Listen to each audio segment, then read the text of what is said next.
Good morning, everyone. Start on time.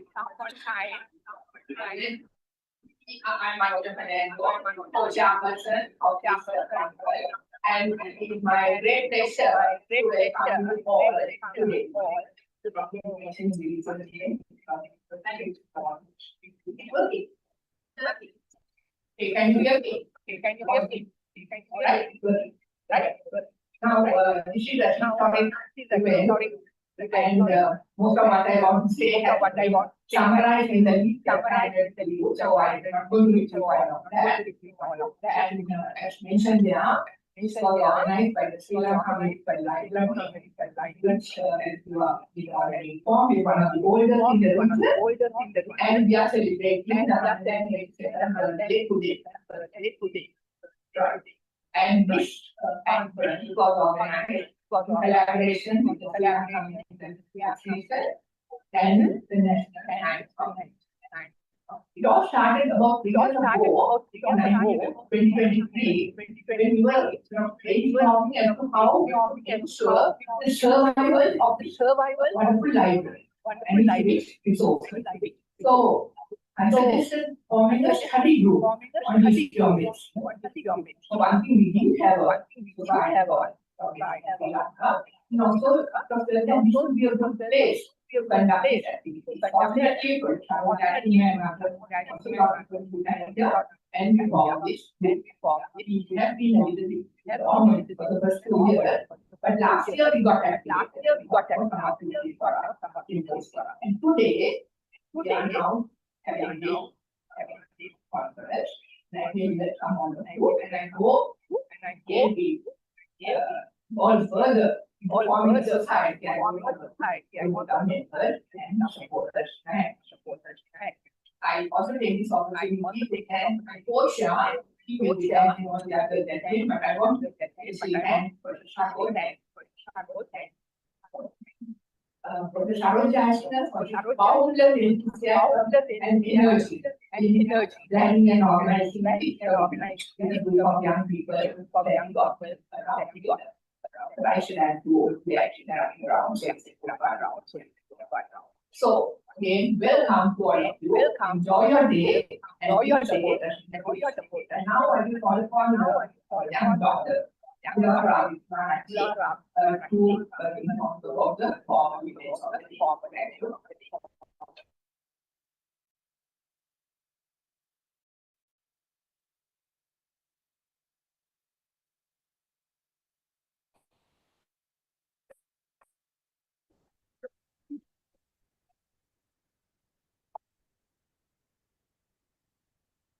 Thank you, Madam. May I request everyone to rise?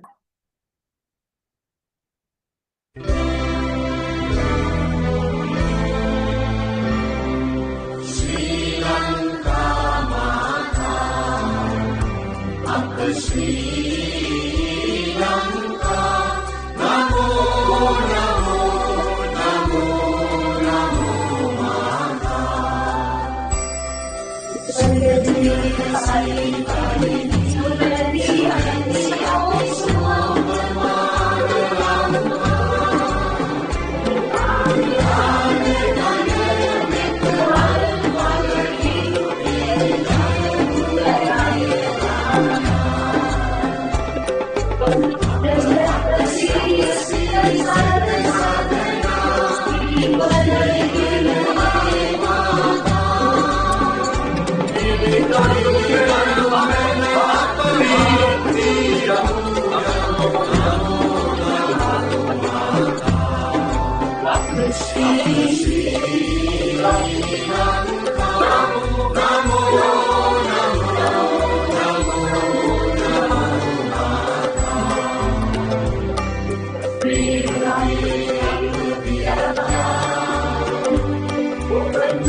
Writing of the land of glory.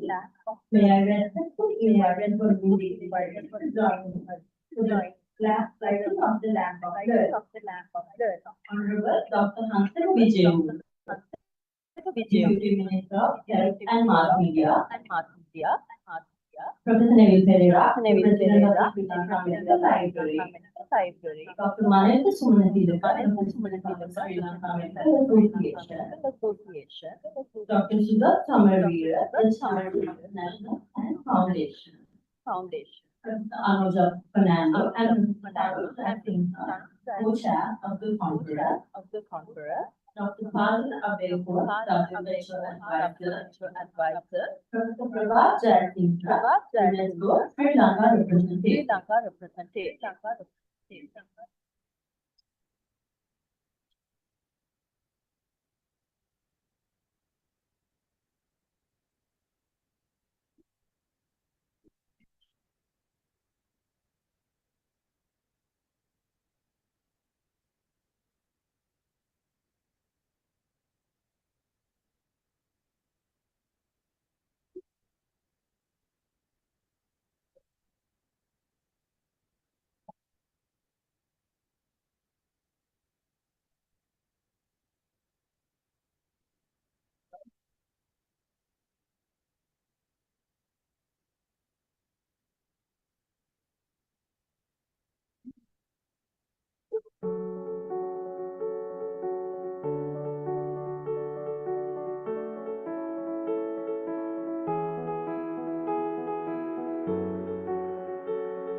May I now respectfully invite Professor Anuja Fernando and Dr. Malik Fernando, the two more senior Sri Lanka Medical Library, to kindly come forward for the ceremonial cutting of the birthday cake.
Very good morning to you all. Very good morning.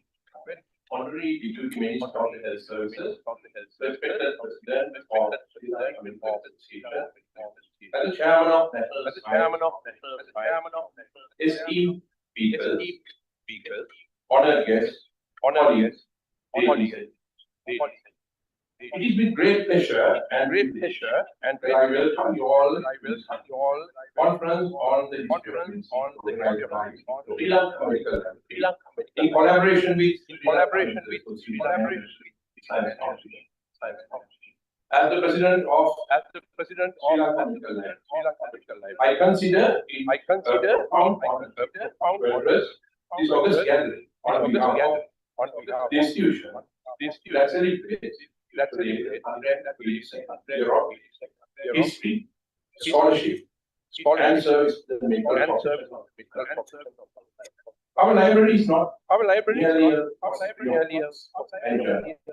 but a living witness to the evolution of from the era of medical practice, the sophisticated science, technological advances. Our library preserves unique medical. It contains valuable records of intellectual journey of this includes original documents that indigenous system as well as the local and international emergence of medical school, formation of numerous institutions which contribute to development of the health services in this nation. Today, medicine advances have been dominated by digital technology and rapidly expanding artificial intelligence, robotic surgery, genomics, and precision medicine. Contrary to the nostalgia of the baby boomers, nurtured by the turning visit to physical libraries is increasingly being replaced by digital available accessibility on the desktop, your laptop, and on the palms of your hand. Yet paradoxical, this very transformation has made physical archives and historical archives and more precious and more valuable. It is with this understanding that Sri Lanka Library more closely with the umbrella organization of the Sri Lanka it serves a far wider community, especially in the younger members of the province. And the future custodians of the generation must appreciate the struggle, sacrifices, the achievements of the young ones, appreciate the history by curiosity and by epidemics and by war and social and by remarkable challenge the boundaries of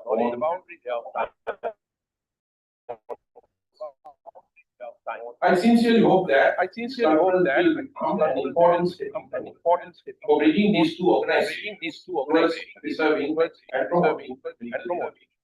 Today's conference reminds us that the medicine is not only a science of diagnosis and treatment, but also a social, ethical, and humanitarian enterprise. The story of humanity and civilization itself. Further to it, this provides an invaluable opportunity for us to have an interdisciplinary dialogue.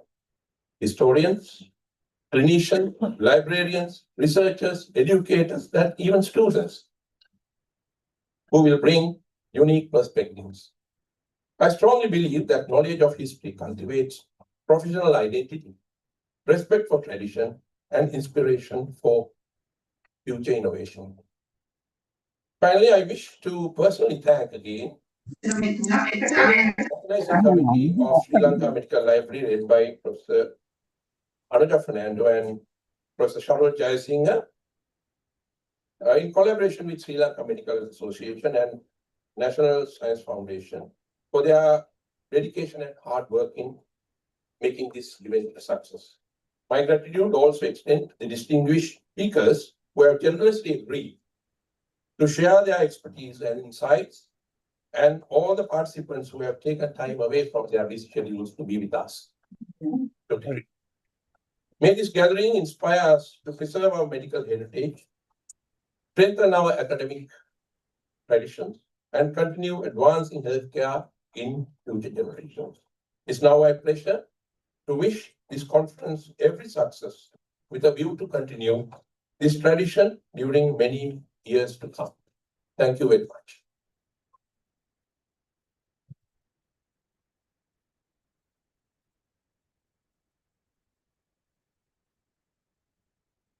Thank you, sir.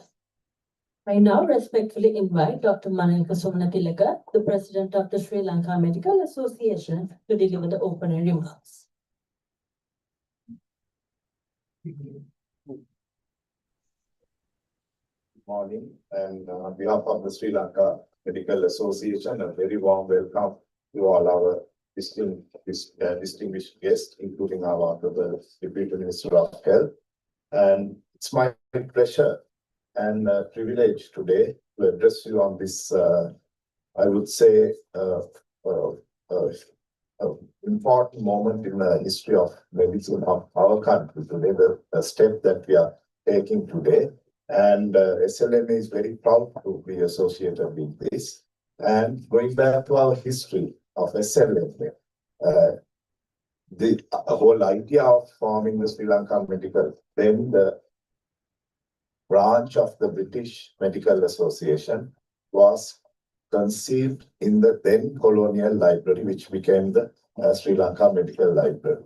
And over the years, it's the same group of people, our pioneers who were heading the Sri Lanka Medical Library and the Sri Lanka Medical Association. And now the medical fraternity was a small number of leading consultants, the pioneers, whose most of their pictures are outside this, photographs are hung outside this hall. Then as things evolved, this, the colonial medical library became the Sri Lanka Medical Library, and this British branch of the Ceylon branch of the British Medical Association became the Sri Lanka Medical Association. But we are all bound together, and by way of Dr. Vijayarama donating this magnificent residence office for the Sri Lanka Medical Association, he specifically gave a part of that and has instructed the SLMA to basically look after the Sri Lanka Medical Library as well. And both are housed in the same premises, and then we look after each other. We'll be there for good times and bad times. We'll be there for you. And of course, the medical library is very much a part of the history of Sri Lanka Medical Association. Thinking about the future in our many meetings, I was thinking and I proposed that due to the changing times, we have to evolve with the times. We have come 180, nearly 2 centuries now, but we might have to evolve with the times and how to make the best use of the current, times. And so I thought this should be, medical library should be preserved, but we can add archives part, which is basically what it is now, with all the valuable journals and the literature that we have there. And of course, eventually, maybe even a small part area, which we can develop as a museum as well, with all the artifacts. Sri Lanka Medical Museum, archives, libraries there, medical archives, and the museum. And the library part, we should go with the times and think about digitizing all these old journals for somebody, our younger generation will never open books like us and turn the pages. They just want everything on a screen. So we have no choice. Might as well scan all that and get it on a screen like in other libraries. So this is my thinking, and I think we'll talk with the members and take this forward. And thinking about the history of medicine from centuries back, from Alahana time, Polonnaruwa, Anuradhapura period, how things have evolved and how we have taken up the Western medicine. But I think we have the learning of our holistic approach, the person-centered approach which we got from our ancestors thousands of years back, which we have connected with the evolving Western medicine. And it's time again, because we are becoming more and more high-tech and very technical. I feel our younger generation, and even today, I think we need to attract more of our younger generation to attend these things. That's the trick. I see a very distinguished gathering, but above a certain age limit, I would say, when I look around. So we must get our younger generation also interested in this area and, get them engaged. And we could take the technical part is very, cutting edge, up to date, evidence-based medicine is good, but we may be missing the holistic approach and the overall wellness of the patient-centered approach in medical care, which we can learn from our forefathers or the pioneers in our field, and from the history of medicine, how things evolved in Sri Lanka, and with the humanities in medicine, the compassion, empathy, and the holistic approach with wellness in mind, not just treating an illness, but overall wellness of the patient. I think, which is my theme for the year as well for the SLMA, wellness in the nation, with the local and international collaboration. So it's just one part of that as well.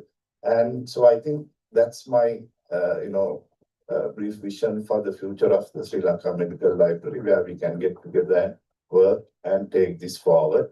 I wish to thank Professor Anoja Fernando and Professor Saroj Jayasinghe, who have taken a lot of effort to put this together, and the President and the Council of the Sri Lanka Medical Library for this initiative. And I wish you all the very best and a very stimulating morning with all the lectures lined up. I wish you all the best. Thank you very much.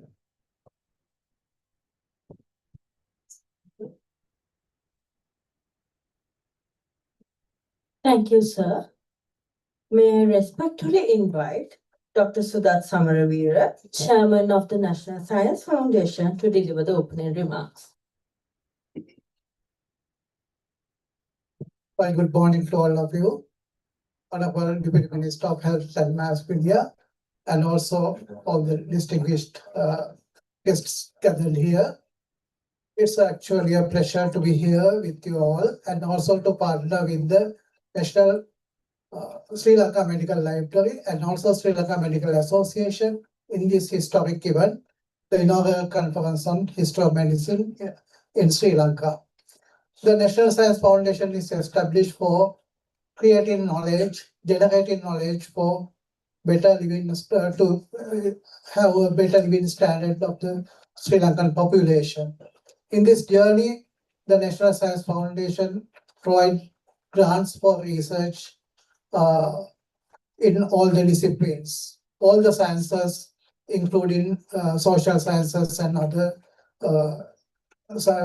disciplines, and also provide grants for capacity building of researchers. Not only that, we provide funding for taking science, popularizing science among the community, and also among the school children who are the next generation of researchers. And also not only that, but they're creating knowledge and dissemination in the knowledge in this exercise. We provide or that we do that we invest money on networking of scientific libraries and also digitalization of libraries. So in this context, I think the presence of National Science Foundation here is very relevant.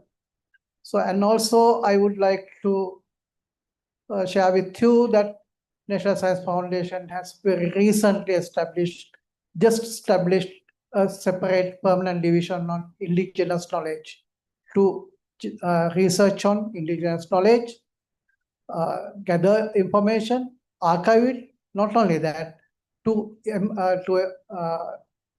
apply them in the current context for the better living standard of our population. So in this context, I think this partnership with the National Science Foundation with Sri Lanka Medical Library will be first step in a long journey. And I wish all the best for today's event. And I'm happy to be here on behalf of the National Science Foundation. Thank you very much.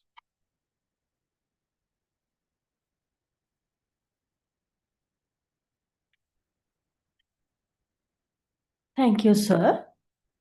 We shall now proceed to the academic session of the conference. May I respectfully invite Professor Anuja Fernando, chairperson of the session 1, to take her place on stage. I would also like to invite the guest speakers of session 1 to kindly join the stage. Dr. Gamini Vijaysurya, Professor Senaka Pilapitiya, and Dr. Henry Rajaratnam.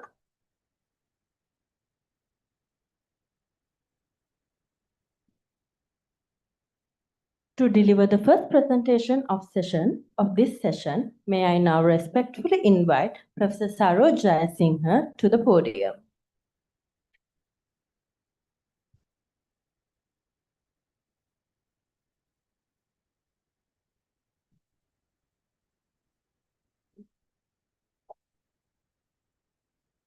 Good morning, ladies and gentlemen. Thank you very much for inviting me to give this presentation. So the question in front of us is, why a sub-discipline? The history of medicine in Sri Lanka as a distinct field of study.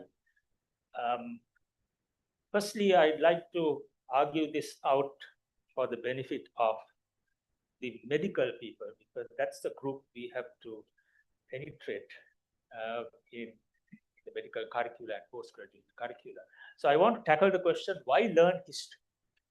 Then the status of history of medicine as a sub-discipline, consequences for medical graduates on what we are doing, and why we should proceed with history of medicine as a sub-discipline. As medical people, the president of the SLM, very keen on diabetes and obesity and metabolic disorders, and we see patients with diabetes. And when we started all these our medical student days, it was a case of diet and genetics and so on. But now we realize that adolescence growth spurt is important, childhood malnutrition is important, fetal nutrition is important, fetal growth is important, your DNA is important, your epigenetics are important, and your parents' genes are important, the parents' environment is important, and the environment is important. So if you are really going to tackle diabetes, you've got a history to tackle. Similarly, if you want to tackle health issues, you have to look back at history. I think that's the strongest argument I can think of. So history is important, but what do we do? What's the status? If you look at history as a huge blob there, we have history teaching and learning as students, scattered bits. You all know the history we learned. Some totally irrelevant, mainly about names of kings and places, but it doesn't really tie up to a story. Then you look at what the medical curricula are doing, and it's more interesting. Not only are we learning history in a very, very minute fashion, that small red dot, it has nothing to do with our history. So we learn about, if you ask in some of these lectures, we hear quotes from Greece. We hear quotes from Oslo.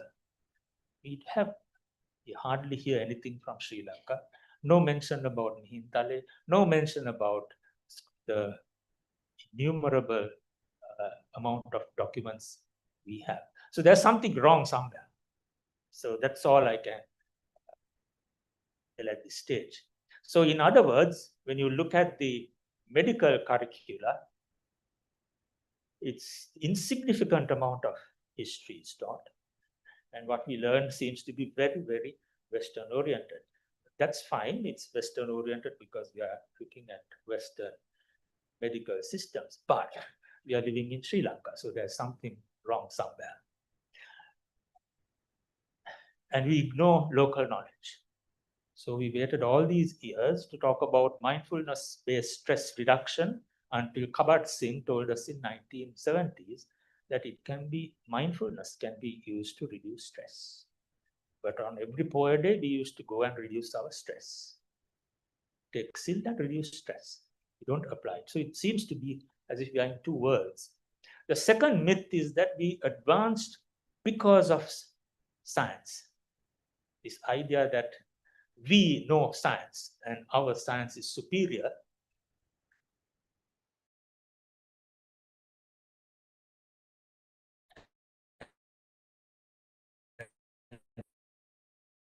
Therefore, we advanced is our networks, which help a knowledge system to advance. So it's not a value-free competition. Don't think it's a value-free competition. And we rarely mention this power imbalance and the networks which are there. So if you look at the colonial institutional networks, Sri Lanka Medical Association is one of those networks which have been there.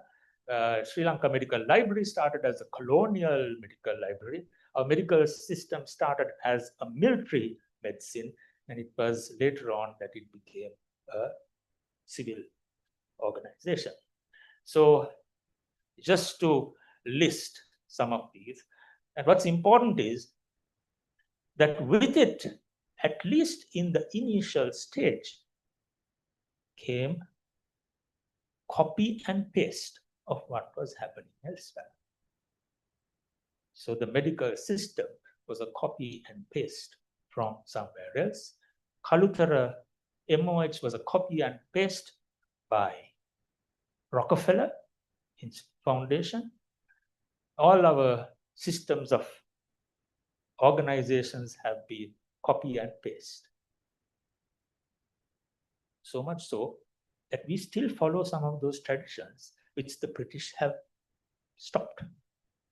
And we still, including me, walk in processions, wearing gowns, which are very similar to the British gowns. So it continues, and it's fascinating to watch this. I'm not saying whether it's correct, wrong, or good or bad, but just to understand where we are. So it's actually a network. This just gives a timeline, but it's a network of things which have happened.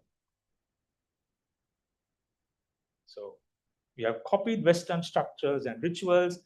We have therefore reinforced colonial medical authority, and with that comes superiority of the Western way of thinking, which we see even now. And if you look at the Facebook, you see how virulent the attacks by some of our graduates are against indigenous knowledge. We continue to use British textbooks, hopefully we are changing some of these. We use British curricula. We send our students to certain universities, mainly Britain, Australia, US, and New Zealand. In fact, our exams, we conduct some of the communication skills assessments in English. We are training our students to be postgraduates and consultants in Sri Lanka, but for some reason, communication skills in some of the exams are in English. So what's the consequence of all this? We are looking at things from Western models, and there's interesting and a lot of information that probably the Western mind is different from the Eastern mind. The Western way of thinking is different from the Eastern way of thinking. And these have been shown with psychological testing, and there's scientific evidence. And in fact, our brains might be different and networked in a different way. So we seem to be using these without much thinking, and with it comes the power. And that's where the superiority complex and how we ridicule. I challenge some of these people who ridicule our practices to please go to Australia and do that about Aboriginal health, and they'll be struck off the Australian register and sent back to Sri Lanka. We tolerate this, and I don't think we should be tolerating. So what we need is a subdiscipline to explore this area and a broader view of the history of medicine.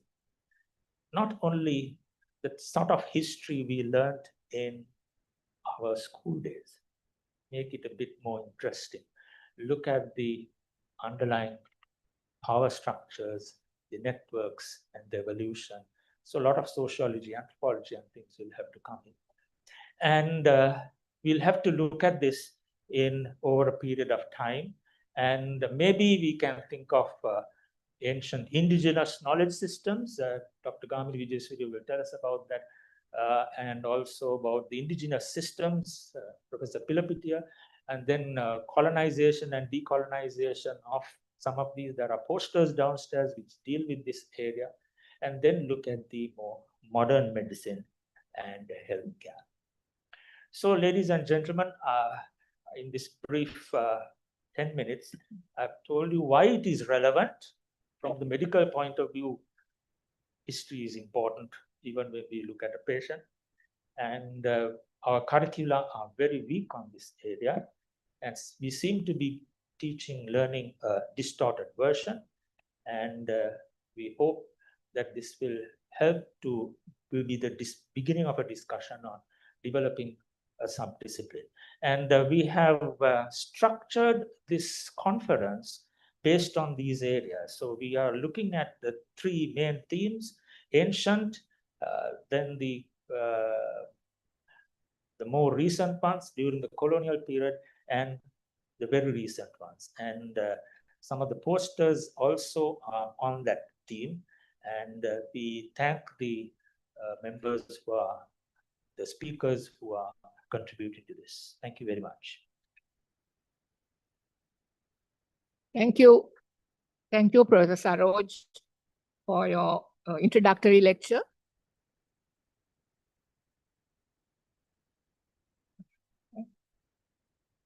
Thank you. I think he has given us a lot of food for thought.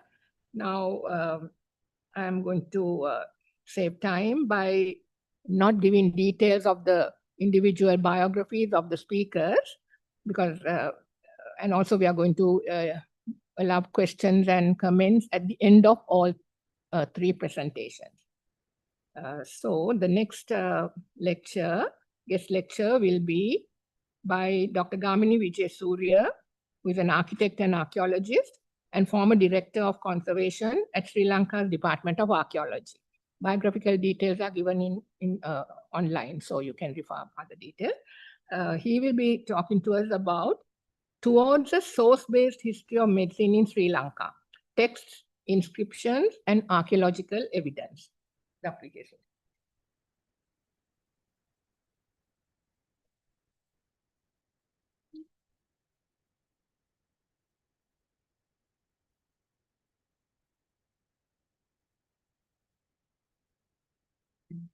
distinguished guests, colleagues, friends. It is indeed a privilege to address this inaugural conference on the history of medicine. And I thank Professor Saroja Singh for the invitation. This gathering marks Sri Lanka's renewed commitment to understanding medicine not merely as a technical field, but as part of our cultural, social, and historic fabric, as already mentioned, both of them, Professor Dr. Neville Pereira and Professor Jayasinghe.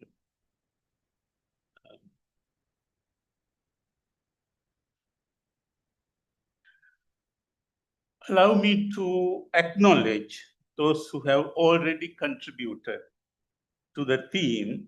Some appeared in the screen, and this is not the total list, and congratulate Sri Lanka Medical Library and the team led by Professor Jayasinghe and Professor Saroja for this important initiative. Your focus on biographical, social, cultural, global, material, and gender-based perspectives is much appreciated. Professor Jayasinghe, you mentioned about decolonization and traditional knowledge systems, two subjects which I am pursuing very well, but I don't think I have time to touch on them. I'm not an academic, I'm not a medical doctor, yet it is within this evolving scholarly context that I offer a few remarks today, emphasizing the importance of a source-based historiography as the foundation for a coherent history of medicine. We all agree that Sri Lanka's long healing tradition remains poorly understood because existing studies rely on scattered interpretations. What is urgently needed is systematic engagement with primary sources to build a coherent medical history as the start, at least for the ancient part. The title I selected, Towards a Source-Based History of Medicine in Sri Lanka, is deliberate. It signals both the subject I address and the methodological concern I wish to emphasize. I use the word towards, again deliberately. This talk does not offer a history of medicine. It simply proposes a methodological direction grounding the study of medicine firmly in evidence, since it is the first meeting of this nature. To do so, I draw on three bodies of knowledge in primary sources: textual, at least I suggest using, textual sources, epigraphical sources, and archaeological remains, as you can see in the screen.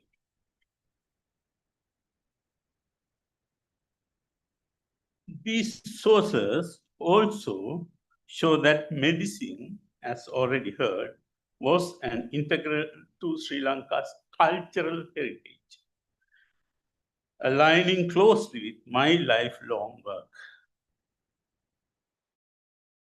Our classification of documentary, intangible, and tangible heritage offers academics, those who are going to pursue this, the history of medicine in a complementary framework. I have indicated their international counterpart. The documentary heritage, there's a program called Memory of the World. For intangible heritage, there's a convention Sri Lanka has signed, intangible heritage. And tangible heritage, there's a UNESCO World Heritage Convention. Although I have no time to elaborate this, historical medical practices form a holistic system linking knowledge, religion, environment, ethic, and community. This also perhaps my bias towards pre-colonial period.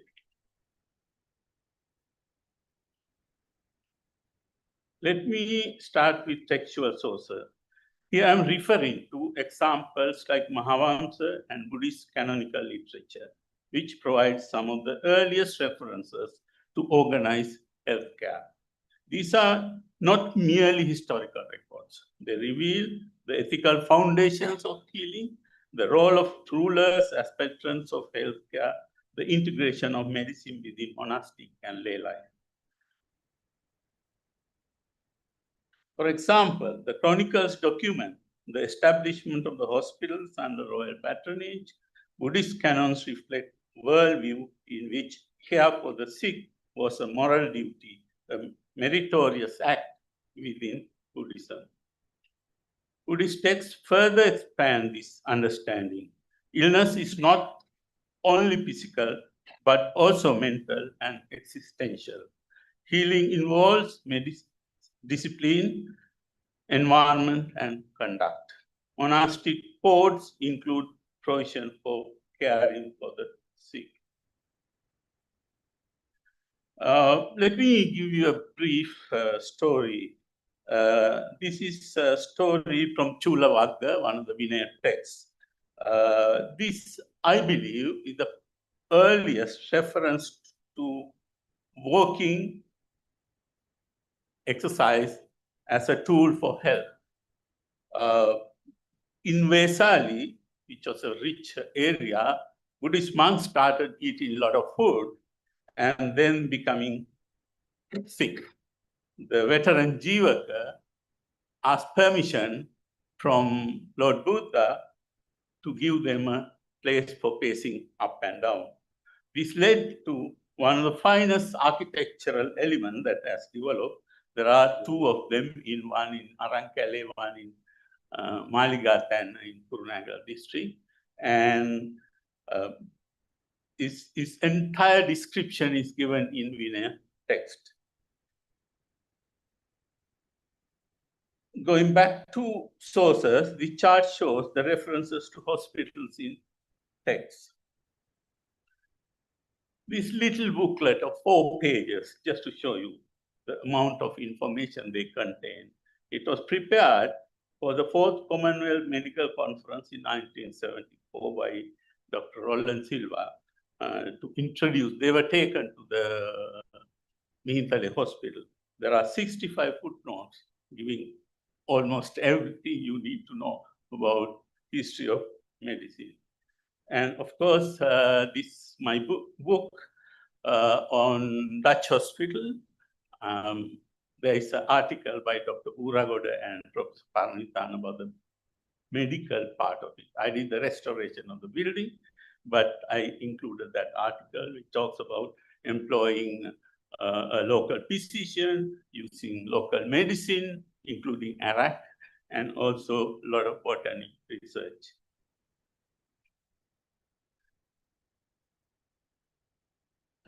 I need hardly to emphasize the rich Ola leaf manuscript tradition, preserving Buddhist texts and Sri Lanka's indigenous medical knowledge with herbal prescription, diagnostics, surgery, and healing rituals.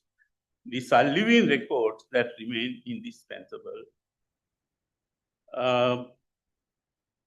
This is a sort of warning or advice. This is my thesis, my PhD thesis on Buddhist meditation monasteries, submitted at Leiden University in the Netherlands. And my supervisor asked me to learn Pali. I failed miserably. I wrote the thesis in reading English text. I had to read entire Vinaya Pitaka, Mahavamsa, and all those things. He didn't believe that. He didn't accept that. And he called me and sat with me, and he went through all the English translations in the original Pali text. At least I have changed, remove, or edit 30% of my references. So this is very important, going back to the original sources, original languages. The textual sources are many and useful and allow us to reconstruct not only practices, but also the philosophy of medicine. Epigraphical evidence, the second body of knowledge is epigraphical evidences or the inscriptions. If texts provide ideals, inscriptions provide reality. Across Sri Lanka, inscriptions record details of hospitals and medicinal preparations, endowments for maintaining and staffing, administrative arrangements for healthcare institutions. These are direct contemporaneous records. They show that healthcare was institutionalized, economically supported, socially embedded. Inscription also reveal something particularly significant. Healthcare was not limited to elite or monastic contexts. It was part of a wider social system. They demonstrate community participation, patronage network, organized systems of service delivery. In this sense, inscriptions bridge the gap between ethical ideals in text and material realities on the ground. This document shows the amount of references one scholar has recorded. The third body of evidence, last one, is archaeological or tangible heritage, and perhaps the most compelling. Sites provided physical proof of organized healthcare systems. This shows the hospitals already excavated in Sri Lanka and the location, and this shows two of the most well-known hospitals, Meentale and Alana Pirivena Polonnaruwa. These are the ground plans of that. See the sophistication that reflects, and these are some of the artifacts found in those places. Yeah, these hospitals, we find clearly defined hospital layouts, objects like medicinal pottery used for preparation of and treatment, patient wards, bathing facilities, advanced sanitation systems. These are not isolated features. They represent planning, specialization, institutional continuity. Archaeology allows us to move beyond textual claims. It demonstrates that healthcare in Sri Lanka was structured, technologically informed, and integrated with religion, environment, and other systems. Importantly, hospitals are located within monastic landscapes. This reinforces a key point. Healing was not separate from the spiritual life. It was embedded within. Yeah, this is my doctor wife said she needs some solid evidence if you are going to this meeting. Polonnaruwa, you can see the hospital in the monastic complex. Also in Egypt, this famous toolkit is in one of the temples which we had the opportunity to visit.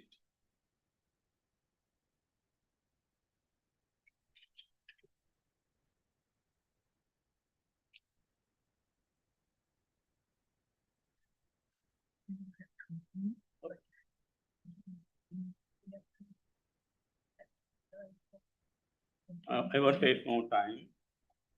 In synthesizing what emerged from these three sources, texts provide philosophy, contents, and ethical frameworks. Inscriptions provide institutional and social evidence. Archaeology provides material confirmation. Together, they form a coherent system of knowledge. This is the essence of source-based history. It allows us to cross-verify evidence, avoid speculative narratives, build a structured and reliable historiography. In conclusion, this talk is not an attempt to explore the history of medicine in Sri Lanka. It is an invitation to rethink how such history should be written. By grounding our work in texts, inscriptions, and archaeological evidence, we move from inscriptions to analysis, descriptions to analysis, from assumption to evidence, from framework, fragmented knowledge to integrated understanding. More importantly, we begin to see medicine not as an isolated technical field, as already said, already heard, but as part of a broader cultural system, one that connects knowledge, ethics, religion, environment, and society. In this sense, the history of medicine in Sri Lanka is not only about the past, it offers a foundation for future research, and perhaps guidance for future practice. It is therefore a history waiting to be written. It is over to you. Thank you very much. Thank you very much, Dr. Vijay Surya, for your very interesting lecture or the presentation. And that gives us a sort of a plan to set about doing research in this area. As I said, I won't be going into detail, but the next speaker is Professor Sena Kapilapitiya. He's a professor in medicine at the Faculty of Medicine, University of Morattu, and he's also the Dean of the Faculty of Medicine there, University of Morattu. His lecture will be entitled Deshiya Chikitsa, the Indigenous Medical System of Sri Lanka. Thank you, Madam. By the way, if you can finish in 50 minutes, there will be Yes. time for questions, otherwise 20 minutes. Distinguished guests and colleagues, through this, let me try to highlight why it is important to dwell in the history and also giving you a glimpse of what the native system or the indigenous system of medicine in Sri Lanka. So, briefly, I'll be discussing on its origin, what is unique about Deshiya Chikitsa, the complex interactions it has with the other medical systems, and also its influence in the ancient past and during the colonial period, as well as in the post-colonial era. Now, when it comes to Deshiya Chikitsa, many countries have their own indigenous systems of medicine. And if you see the African continent, there are many countries have their indigenous systems. It is also there in the Asian context as well. But we as a country stands in a special position because we are a classic state which has what you call medical pluralism. And we have the dominant Western system that we all practice, but also we have Ayurveda, Siddha, Unani, and many other systems which has come later on together with our own indigenous system of medicine, the Deshiya Chikitsa. Now, unlike Ayurveda and Siddha, it is very difficult to find an exact point of origin or compilation of this knowledge in the history. For example, if you talk about Ayurveda, there is the Charaka Sanghita. I will tell you that it has been compiled in a place called Chaityaratha in the foothills of Himalaya, where there had been a gathering of scholarly people or the rishis of about 300 people, and they even mentioned the names. But when it comes to our indigenous system of medicine, there is no such documentation. And also the origin is, like say, for example, Ayurveda, it will say it has originated from Atreya and so on, how it has descended over time. And it share many similarities with native systems. But as we go on, you will see it is much richer than many others because of the influence of the more dominant traditional systems that it has been coexisting with. And in the pre-Mahavansa era, of course, these are all, there is no documentary evidence, but then the influence of Ravana is there, and it is believed that the Arka Prakarana, that is the way of formulating tinctures and alcoholic preparations, herbal preparations, has come from Arka Araka Prakarana, and in the Indian text, it is very well established that the author of Araka Prakarana is King Ravana. So those evidence are there. So probably even before the advent of Arhat Mahinda, the Sri Lanka would have had a rich system of medicine, and this could have been our own native system of medicine. But also Charaka, in its compilation of Ayurveda, it says a rishi called Pulasti has visited this rishi conference from Sri Lanka. So Pulasti is believed to be the great, the grandfather of Ravana historically. So probably we might have had intellectuals, and they might have contributed also in the origin of Ayurveda. Now, when you go through the history, you see that the indigenous system of medicine has been referred by different names. So the one common name that has been used is the Deshiya Chikitsa. And then later on, in early 1900s, you see the term Swadeshiya Vedakama has been in the documents. Then, of course, during the period of independence, the term Lanka Ayurveda has come to denote that it is not the Ayurveda from India, it's our own indigenous system. So the term Lanka Ayurveda. And I think fairly recently, the term Hela Vedakama has also come. So all these terms are used interchangeably to denote the indigenous system of medicine that we have had. So what is unique about the Deshiya Chikitsa?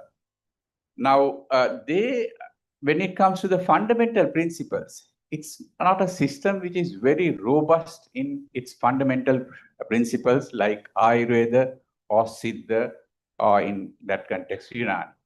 It shares more of the fundamental principles of the traditional systems like Ayurveda. But what is unique is its rich pharmacopoeia. Because of the rich biodiversity the nation has had, it has a large compendium of drugs for its own claim, and that is the most important aspect of Deshiya Chikitsa, and it makes it to outstand from systems like Ayurveda as well. So if you take the pharmacopoeia Sri Lanka has is much extensive than that of Ayurveda even, which India has. And just to get a glimpse of that, this is a study that we have done on traditional practices on treating prameha. Prameha is actually the more of a disease category that encompasses diabetes and metabolic syndrome kind of thing. And when you go to the treatment modalities that has been used by the native system of medicine or the Deshiya Chikitsa, you have different forms of preparations, kashayas, guli, the kalkas, churna, and so on, different modalities or the preparation types, plus many dietary things like kanda, pittu, the pani is pani like the triacles, right? And certain things to be taken with rice, the talapa, khayam. Now, things like khayam is not very well mentioned in Ayurvedic modalities of treatment. And when you really come down to the number of plants these compounds has, it comes to about 237 plants being used in the treatment of prameha. So this is the richness that we have in our own indigenous system of medicine. And that is why it is important to dwell in this and to study, because this is a rich source, will become a rich source for research and further development as well. What is other uniqueness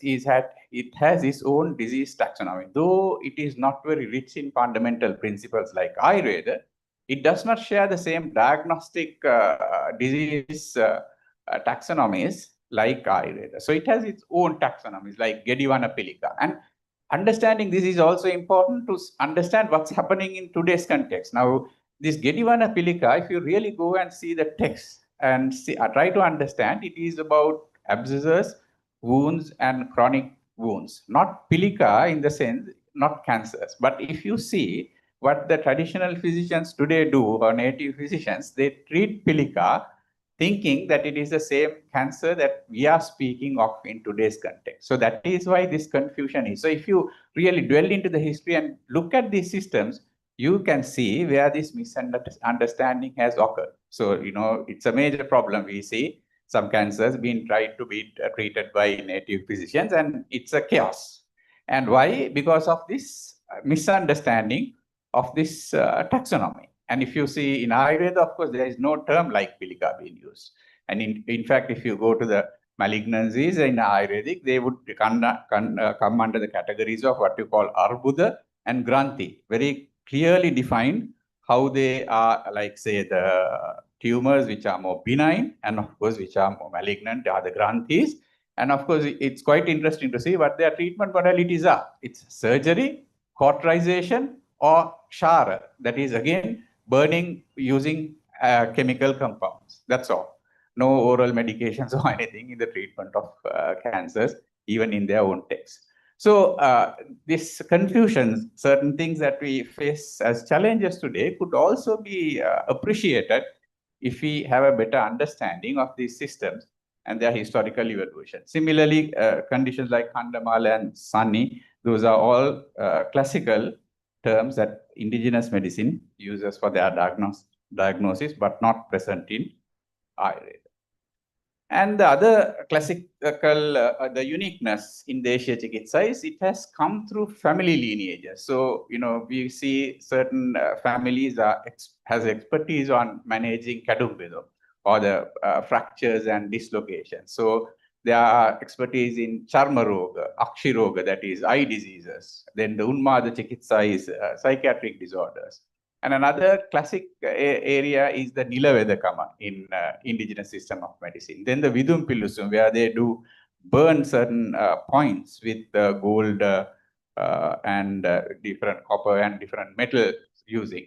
So likewise, you have different traditions which has evolved over time. And within these traditions, of course, they have formulated their own new recipes. So again, but when it comes to the formulation, they have used the fundamental knowledge, or what you call the Dravya Guna Vijnana, that is the knowledge about the materia and madika, which is there in Ayurveda for the formulation of these new recipes. So that is why the Sri Lankan system has been enriched with so many decoctions and more preparations, and most of them are in Ola manuscripts, which these traditions own.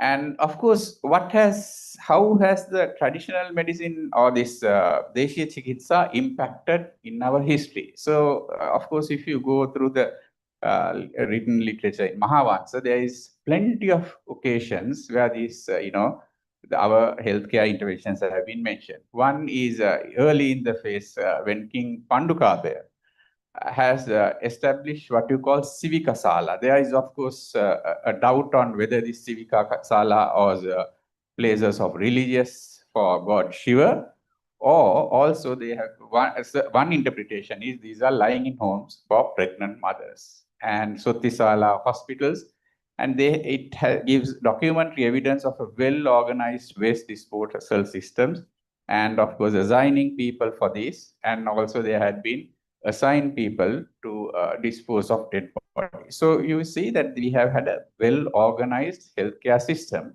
even in the ancient past. And of course, when you go through it carefully, you see some of them follows certain things that have been advocated, knowledge that comes from India as well, because these organization of keeping cities clean and healthy follows the recommendations given by Kautilya in his Artha Shastra on maintaining cities. So there are similarities in these.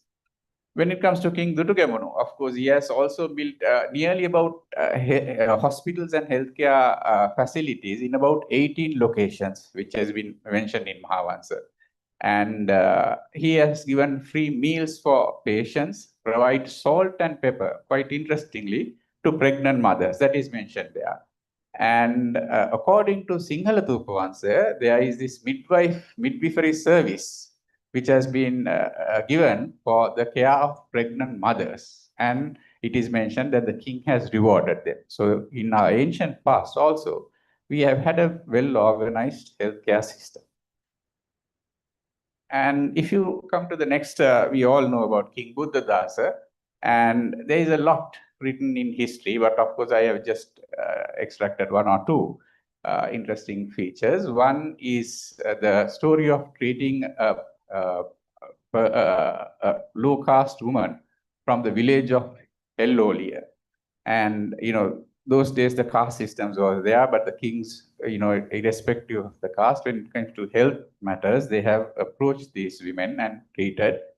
And it says he was the person with Mudagarbha was bestowed with Sahagarbha. So when you take, again, you can see the distinctiveness. Mudagarbha in Sushruta Sanhita is obstructed labor. But of course, when you go to the singular translations of Mahavansa, the Mudagarbha in Pali is a dead child, or either an anencephalic child or a dead child. So there is a doubt which was actually this, and whether it was how it was treated. But then, so it shows that the king himself was a physician, and he was versed in practice of medicine.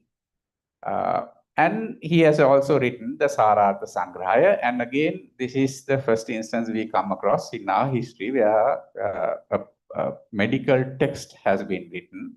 And actually, it contains the essence of all the medical texts at that time. And if you see, there are components of Charaka, Sushruta, and Vagbhata's Ashtanga in Sarartha Sangrahaya, plus our own traditional systems. So that is why they go and the Sarartha Sangrahaya gives nutritional values of our own rice varieties, native rice varieties. So it indicates that it is not just a extraction of some Indian text, but it has it's our original or native inputs as well. But it draws parallel with again the practice of Bharat, because king of Kasi, the Kasiraj Devodasa Dhanvantari, is the one who has expounded the Sushruta Samhita. So the story goes, he too has been a surgeon. So there is a similarity with this story with that of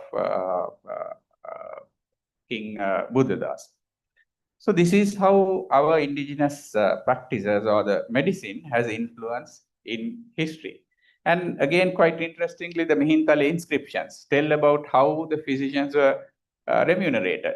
And the highest payment has been given for the physician. Then there has been another category called Puhudu Vaidyas, or the people who apply leeches. So probably we have had another system of treatment using leeches, but they were paid less. And the astrologers were paid a lesser amount than the physician, which is contrasting to the Indian system. The white Bishak Atharva, or that is the physicians who were also versed in astrology, had been getting the highest payment in the Indian system. When it comes to the Sri Lankan context, they get a lower payment. So our physicians have been paid well, and of course, it is quite interesting to see how physicians were taxed during those days, as well as how tax exemptions were given for them. So it's interesting to see.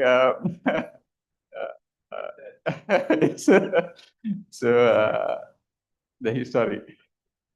Then the indigenous medicine in colonial periods, again, of course, there is certain historical evidence where the governors seeking traditional medicines, and when they got cured, certain lineages have been given the honorary names. So this is documented there.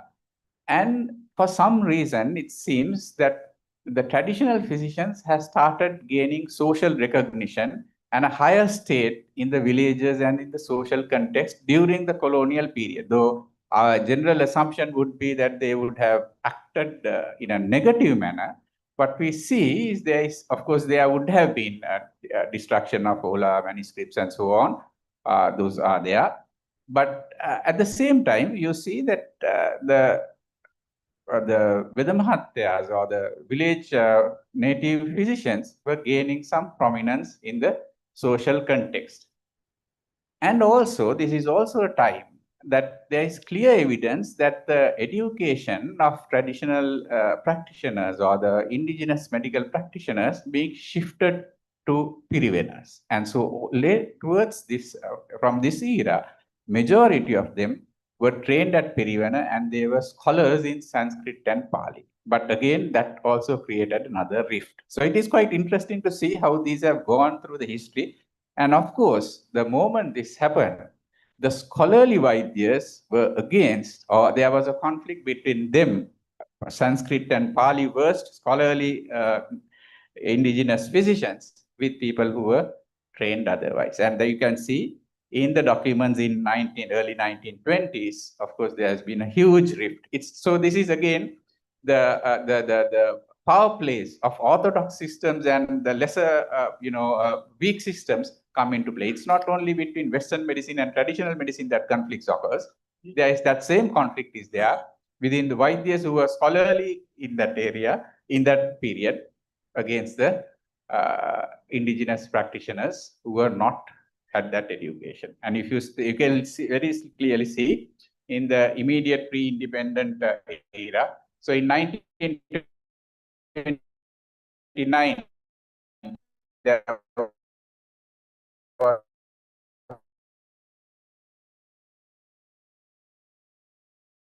this Swadeshi why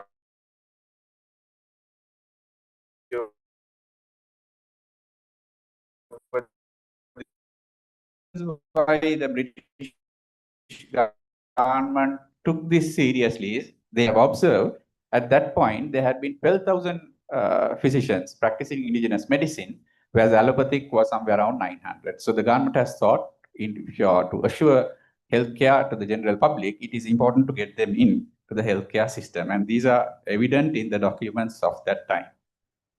And in 1946, the Dasgupta Commission has been appointed to look into this and to propose how this Swadeshi Chikitsa or the traditional systems of medicine could be incorporated within the government structure. And of course, this has been again the critical period where this conflict between Ayurveda, the institutionalized Ayurvedic scholars or the graduates and the traditional physicians has taken to its heights. And a proposal has come to revive the Department of Indigenous Medicine in Ceylon in 1955.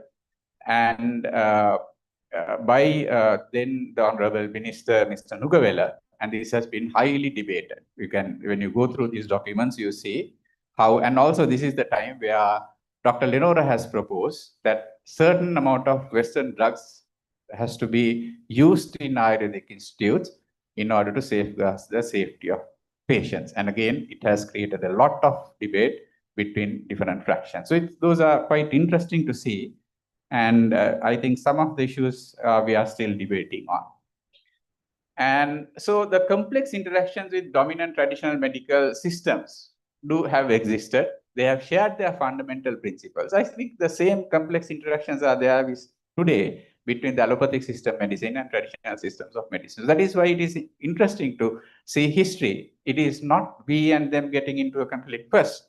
There have been previous conflict among them as well. And studying through that will give us a better understanding on how to deal with this while safeguarding the interest of all parties.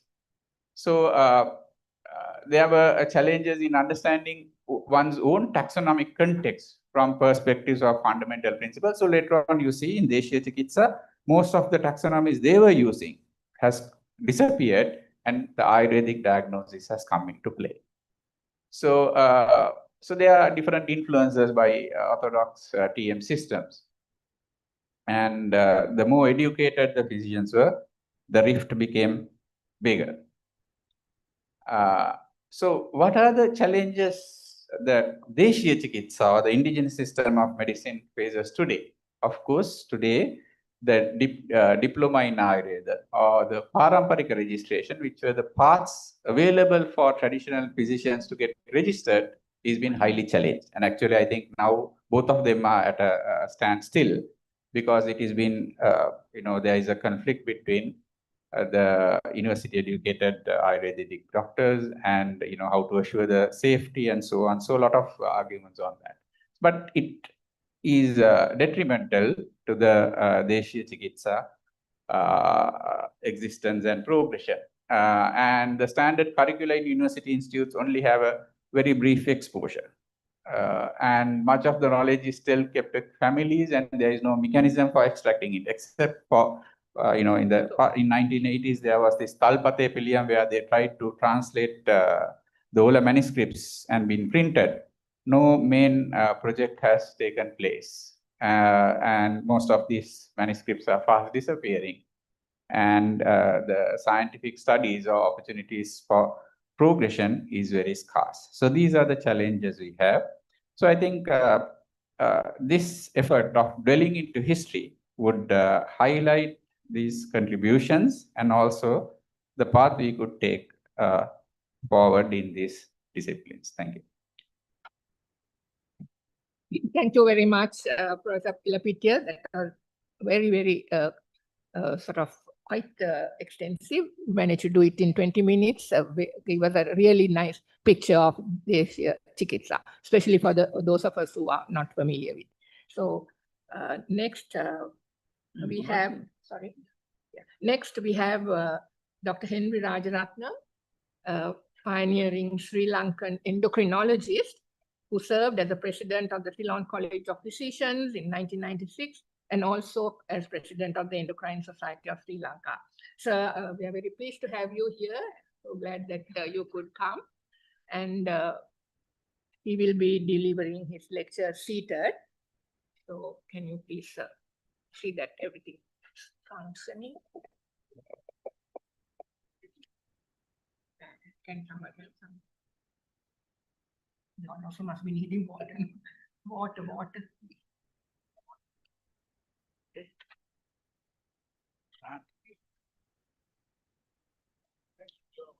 Okay. Can you all hear me? I'm sorry that I'm going to deliver this seated because of chronic.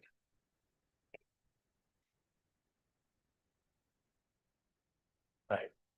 Can you all hear me, please? No?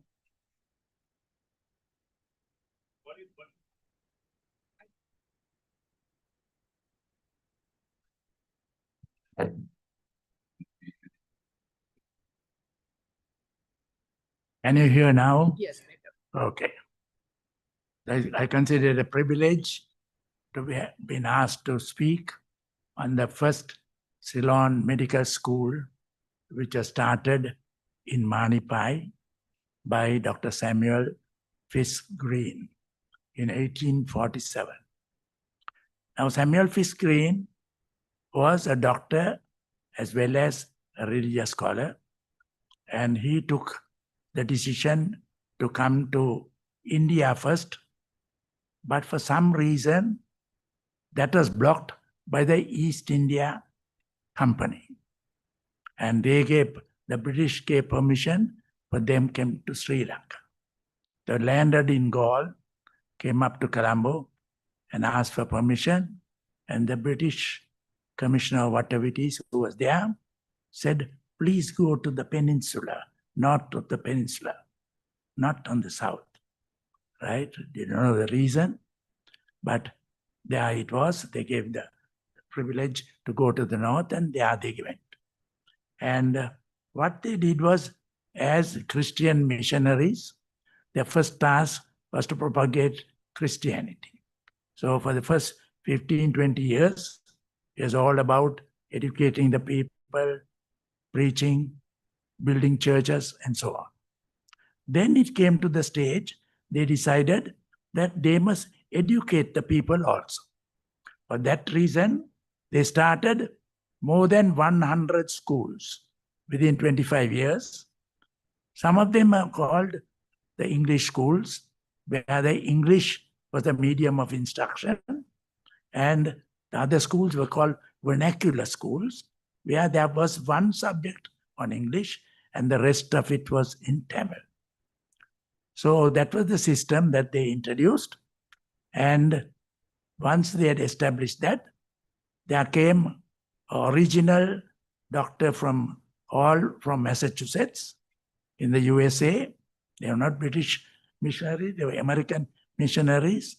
And the first one was Dr. Scudder, who was, for 2 years, he worked, built dispensaries and treated people on Western medicine.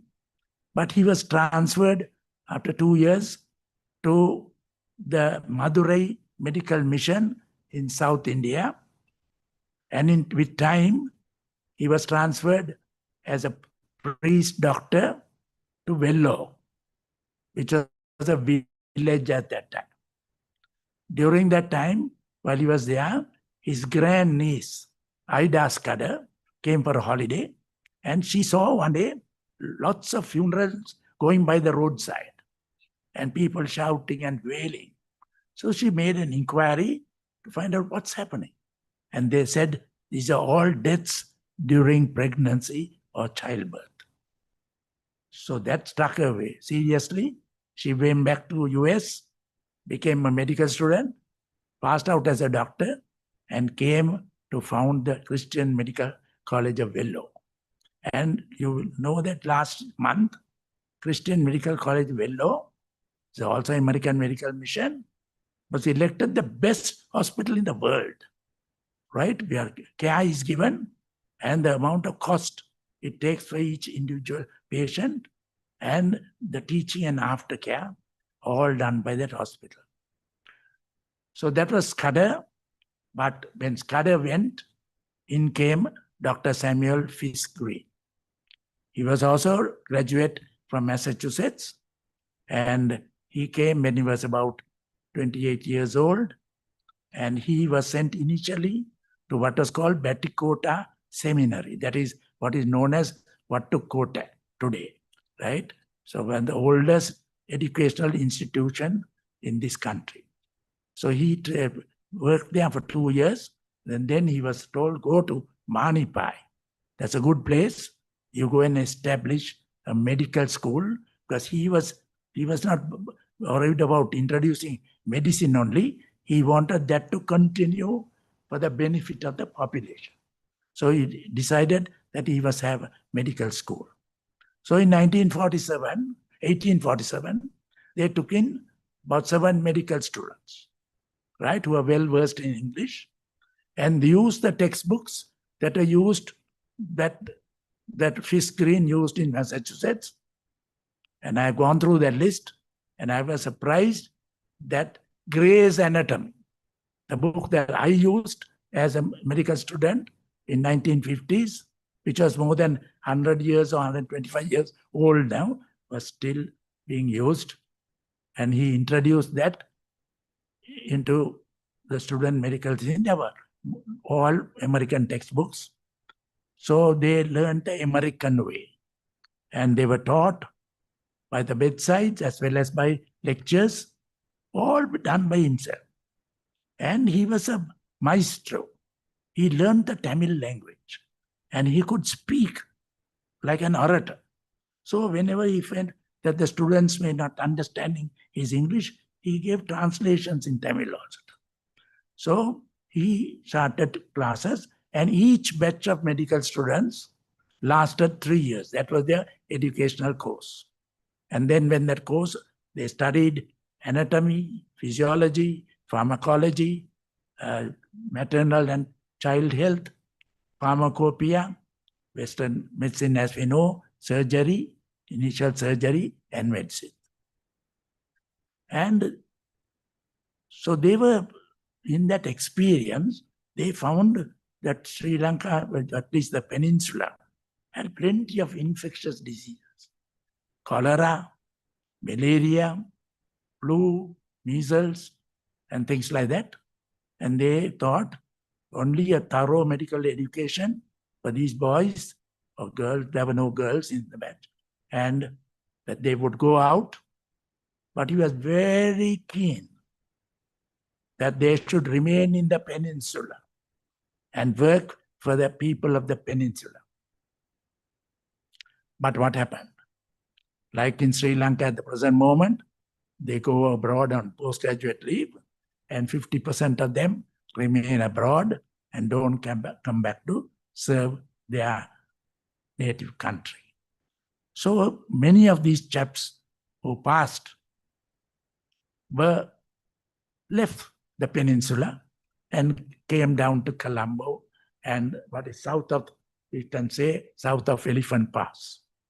And they made lucrative practices. They were the only native educated Sinhalese medical practitioners, except for a few who went and educated themselves in the English medium to the oldest English medical school in India, which was Calcutta, or they had to go to London to sit for the London, Edinburgh, Glasgow, Dublin exam and come back.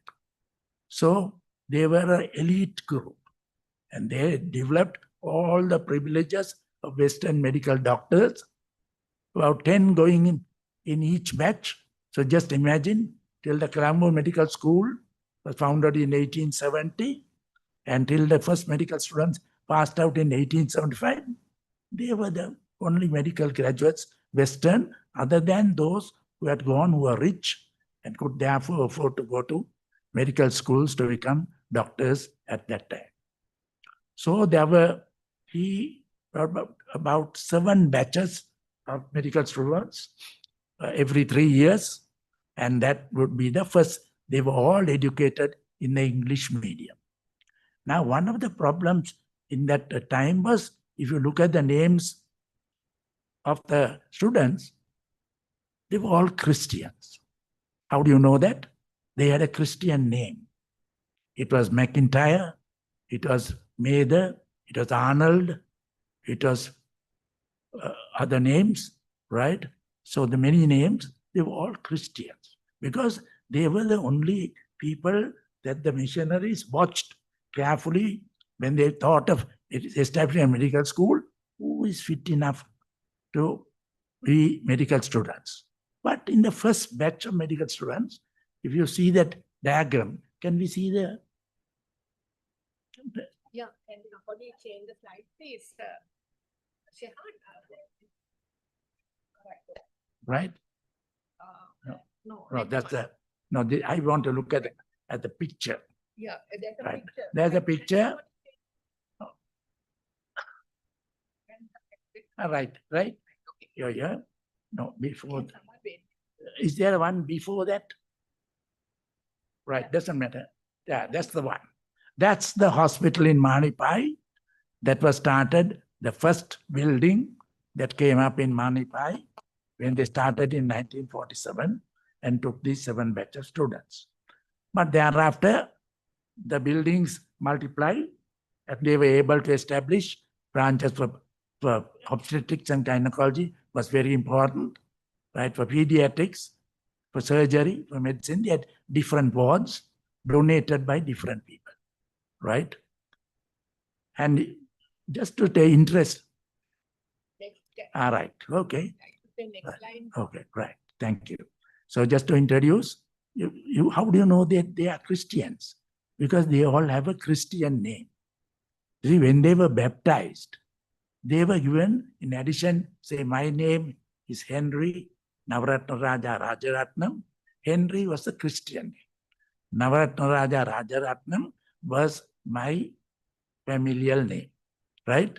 So they gave a name of a very prominent missionary or a great educator in the US, or because these children, if they wanted to become Christians, they were chased out of the house, right? So they had to have food and drink. They went to the missionary compound.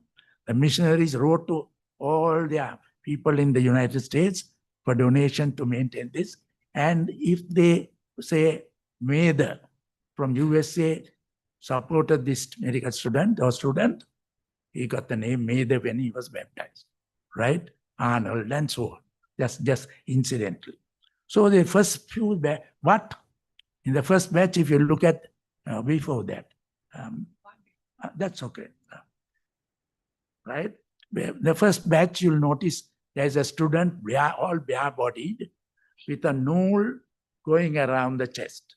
He was a Hindu, Brahmin, right? How he came into that, but somehow,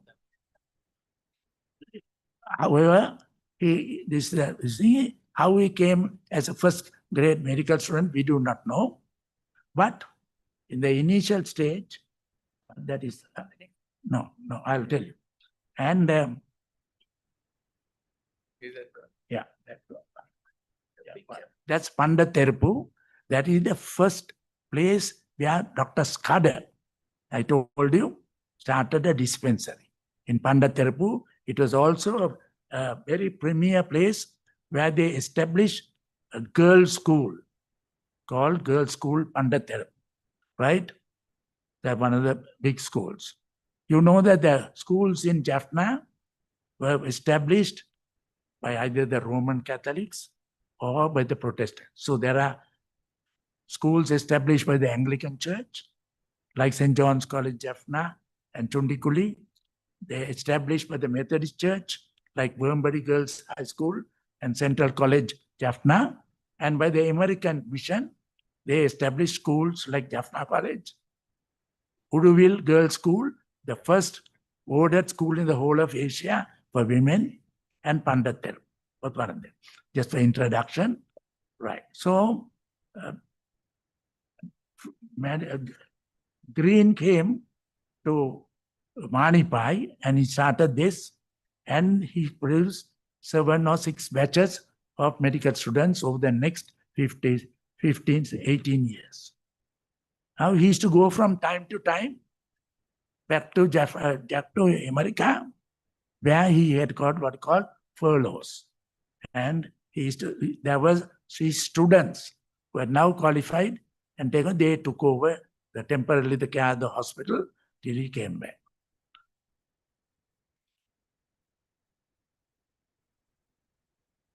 Now, Samuel Fish Green, that's the photograph. Can you have that? That's slide number 8. Yeah, there it is. Samuel Fish Green is mentioned there, right? He so impressed the people that later he was called Pache Appan. In Tamil, Pache means green and Appan means father. So he was like a Roman Catholic priest, Father Green, a green father he was called. But he was so kind to the people, no arrogance whatsoever. The people, even the Hindus, admired him. And you'll see, suddenly what he found was that these students whom he educated for the first 6 batch, all vanishing down south, right? There was this thing to greener pastures, right? So he was thoroughly disappointed. He loved the people of Jaffna. He loved talking in Tamil. He gave lectures sometimes in Tamil. He got worked up. And what happened? He decided to change the medium of instruction into Tamil. Can you just imagine translating Gray's Anatomy, Pharmacopoeia? He got scholars, including Hindu scholars, right? And others whom he taught, and they translated every single book that was taught to the students who studied originally in English.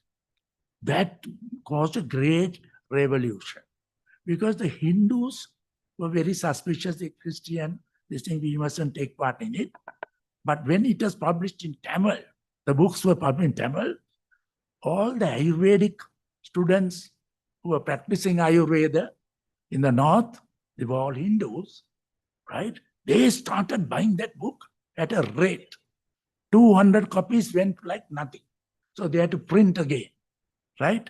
And what they did it, and then they got their sons to study that, and they got them admitted to the Manipai Medical School. So they found that the second half, once it was, the medium of language was Tamil, that a lot of Hindu students also were taken in, but they were very keen, right? The structure of the medical school was started as a dispensary, went on to become surgical care, maternity units, wards, and the architectural features were like this thing with roof and the verandas, long verandas, tile roofs, and plastered walls. And the Students learned through bedside clinical practice, and they combined with theoretical practice from books. They observed the treatments that were given, surgeries, right, and created the first locally trained professional class in Ceylon, and one of the earliest teaching hospitals in Asia. I don't know whether, yeah, that is the first batch. And there you see that gentleman in the center, bare-bodied, right? The slash coming, he was a Hindu, right? And the others were Christian. But that was their clothing. The next picture, slide, that is when Green went on furlough, his work had to be looked after, and Dr. C.T. Mills was in the 5th group of medical students. And he had passed out, and he took over the running of the hospital. Now look at that picture there. You find the students now beautifully clothed, right? Talapa, right? Upper garments, lower garments. And the teacher is on the side there with a cap there. He is only Dr. C.T. Mills. Incidentally, he is the great-grandfather of my wife. So, right?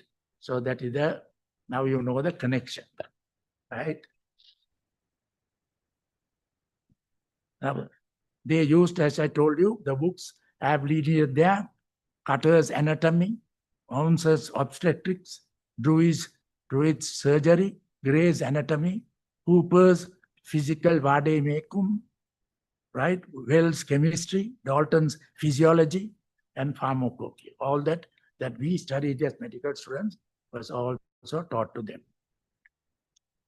Now, Tamil as the language of medical science, he introduced in 1864, translated more than 4,000 pages of medical thing into Tamil, developed scientific and medical terminology in Tamil, made medical education accessible to the local students and communities, and created a scientific Tamil community. Now his work, in his first 13 months, he did 800 surgical procedures. So the students were there by his side, learning what was happening. Right? What is that anesthesia they used? Ether, which was discovered from Massachusetts.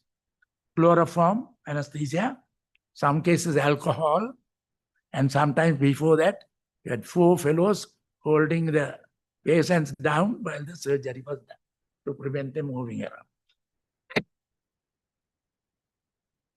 So advanced Western surgical practice in northern Ceylon, and it introduced new practices and suffering. Now, what is the broader impact of this medical school?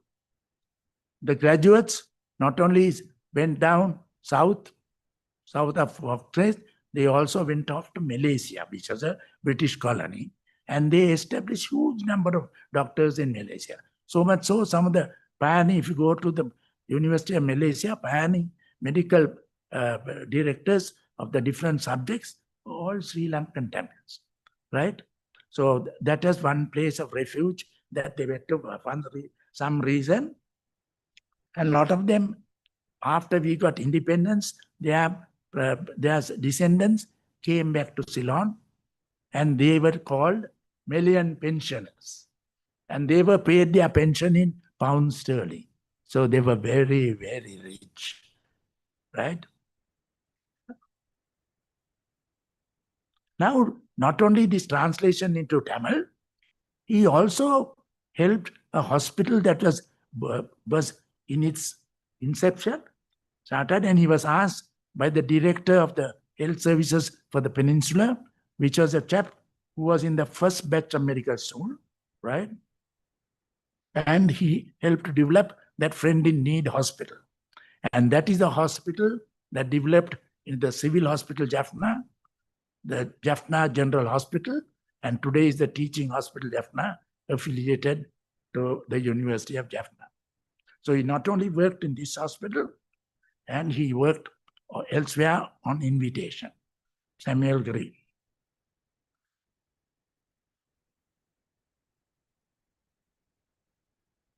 So now when he decided that it was time for him to go, he had his chosen this thing, and they carried on his work. I told you, Dr. C.T. Mills was the main one. And then after him, his son, Dr. S.G.C. Mills, was not educated there. He was educated at St. Thomas's College, Mount Lavinia. He was a classmate of our first Prime Minister, D.S. Senanaka, but he came back and served the hospital. The third generation was some of you may know, Dr. Benjamin Amitanaga Mills, who was an obstetrician. And he's the one who wrote the article in the Ceylon Medical Journal on the Manipai Hospital and the Ceylon Medical Mission. He migrated to Australia and he passed away about a year ago. And the youngest, next generation, Dr. C.S. Mills, right? He ran the hospital during the troublesome war days, and he had to finally leave the hospital because during the daytime, he had to look after the patients in the hospital. In the nighttime, and his wife was the anesthetist, they were marched by the other group, the Tiger Boys, and forced to go and treat their wound. So he found it a very difficult situation. He decided to emigrate. So that just a story of a scene. Now, what is the effect of this Manipai? They train graduates for altogether 14 batches, right? So they produced about 120 doctors in this time, fully educated, right? But their progeny would have had a lasting impact in Sri Lanka. So I want to mention that in the fourth batch, there was a student called William Paul, right? He was selected because his mother worked in the propagation of the Christian gospel, and he was found to be a bright student. So they invited him to the medical school. He, after passing, moved over to Colombo. And it is his son, who is Dr. S.E. Paul, who was the president of the College of Surgeons and is honored by the oration, the S.E. Paul oration. S.E. Paul's son was Milroy Paul. He became the first professor at the University of Ceylon, Colombo, right? And he had delivered 4 Hunterian orations, right? So that's the son of S.E. Paul. And he had another very famous son called A.T.S. Paul, who became the first cardiothoracic surgeon of Sri Lanka. So you can trace that back, and we can thank the Manipai Medical School for what it has done, not only for the peninsula, but the whole of Sri Lanka and beyond, right? So Damel Friskins worked 20 years tirelessly, right? He had diseases during the time. He had to, like malaria and all. He went on furlough, came back, worked again, went on furlough, came back. After 20 years of solid work, he decided to retire to his homeland, which was in America, and he wrote his own epitaph. I want this written on my tombstone. Samuel Fisk Green, physician to the Tamils of Ceylon.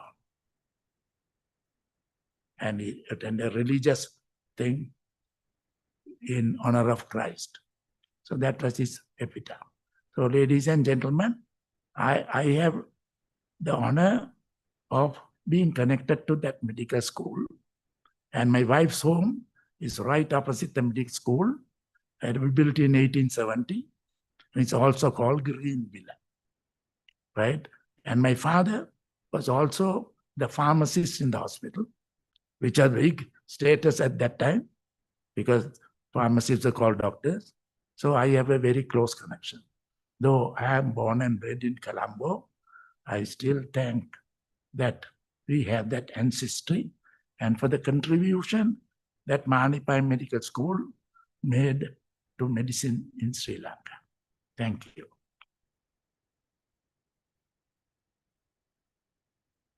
Thank you very much, Dr. Rajaratnam, for that very interesting. Thank you very much for that very interesting lecture, made even more interesting because of your personal connections. Really fascinating. Thank you so much. Pleasure. And I would now like to thank all three speakers for their all three wonderful contributions this morning. No, all four. Professor Saroj Jayasinghe, who gave the introductory lecture, Dr. Gamini Vijay Surya, Professor Senaka Pilapitiya, and Dr. Henry Rajaratnam gave us four wonderful lectures. I hope you all, I'm sure you all enjoyed them. So thank you very much.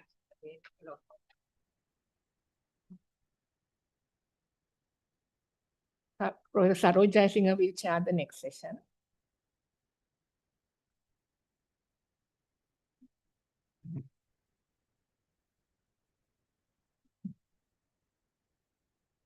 You want to drink some water? Yeah, I'll drink some.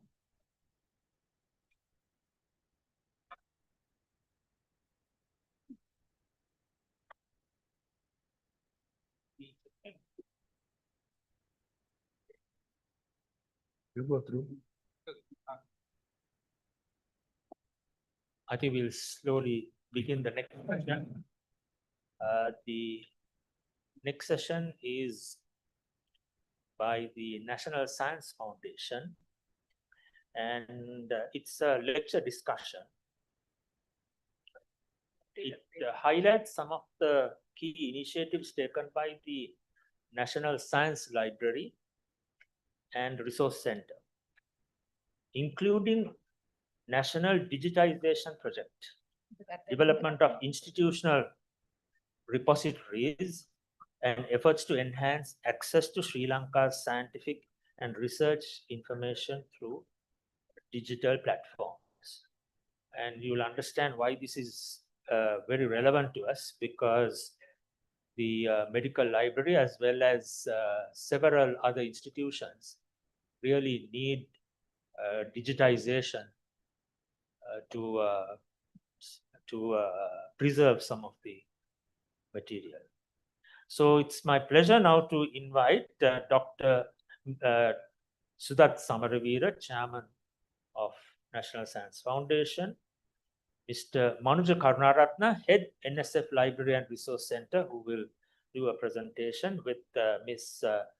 Tasneem Niaz, Information Officer of the NSF, and Professor Shirumi Perra, who is the DG of the National Science Foundation. I don't know whether she is here, but can you all come to the table, please?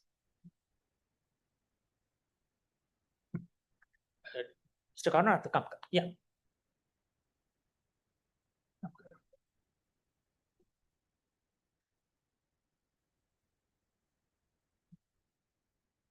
Ms. Niaz, you want to come to the front, please? Yes, come to the front. Yeah, very informal. You come straight on. Yeah. No issues.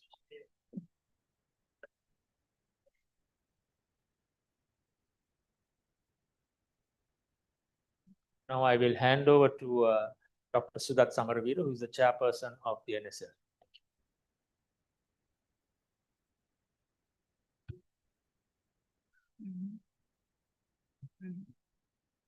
Good morning again. I don't have a presentation. I just do the opening remarks, then my colleagues in the National Science Foundation, Mr. Manuj and Ms. Tasneem will walk through the digitalization and the future of libraries. When I go through the history that I have seen, that literature, I see that oldest ever library was in ruins, was found in Syria, Royal Library of Ebla, and it is dating back to 2500 and to 2250 before the Common Era. And these books were, that's what is the library materials were preserved archaeologically because they were that they were written on clay tablets. So because of that, it was preserved there. And also, the history says that the oldest operational library is Al Quraywan Library in Morocco, founded in 859 Common Era, and is the oldest continuing operating library and a degree granting education institution in the world. The library located in modern day Iraq, what is called Nineveh, and the library of Ashurbanipal is dating back to 7th century before Common Era, has some medical materials also there. And also one of the other oldest libraries are located in Egypt, the Library of Alexandria. So most of these, I think that this is the history, what is available as archaeological materials. There could have been many more that has been totally destroyed. When we come into the Sri Lankan, also Sri Lanka, this part, also the same. We had a history. We had in our literature that says that we do have libraries and also collection of books, but were destroyed by arson and with foreign invasions. And also, sadly, during 1980s also, we had such tragedy. And this can happen in future also. And we also now witnessing it is happening in where most of these libraries were in the, that I have that quoted here, in the Gulf area, in Syria and the Persia or Iran, in the current context. War is going on, destructions are going on, so this can become destroyed. They are vulnerable at any time. So when we come to medical libraries, they were established with medical schools and also as public as well as private collection of literature with some persons. Some of these collections has been destroyed over the time, but some were preserved, and there is some evidence of this collection of medical libraries. For example, in 1287 in the University of Florence and also 1395, University of Paris has some of the oldest medical libraries in the world. When you come into the Asia, certainly we can be proud of that. In 1844, the Colonial Medical Library, currently the Sri Lanka Medical Library, has been established.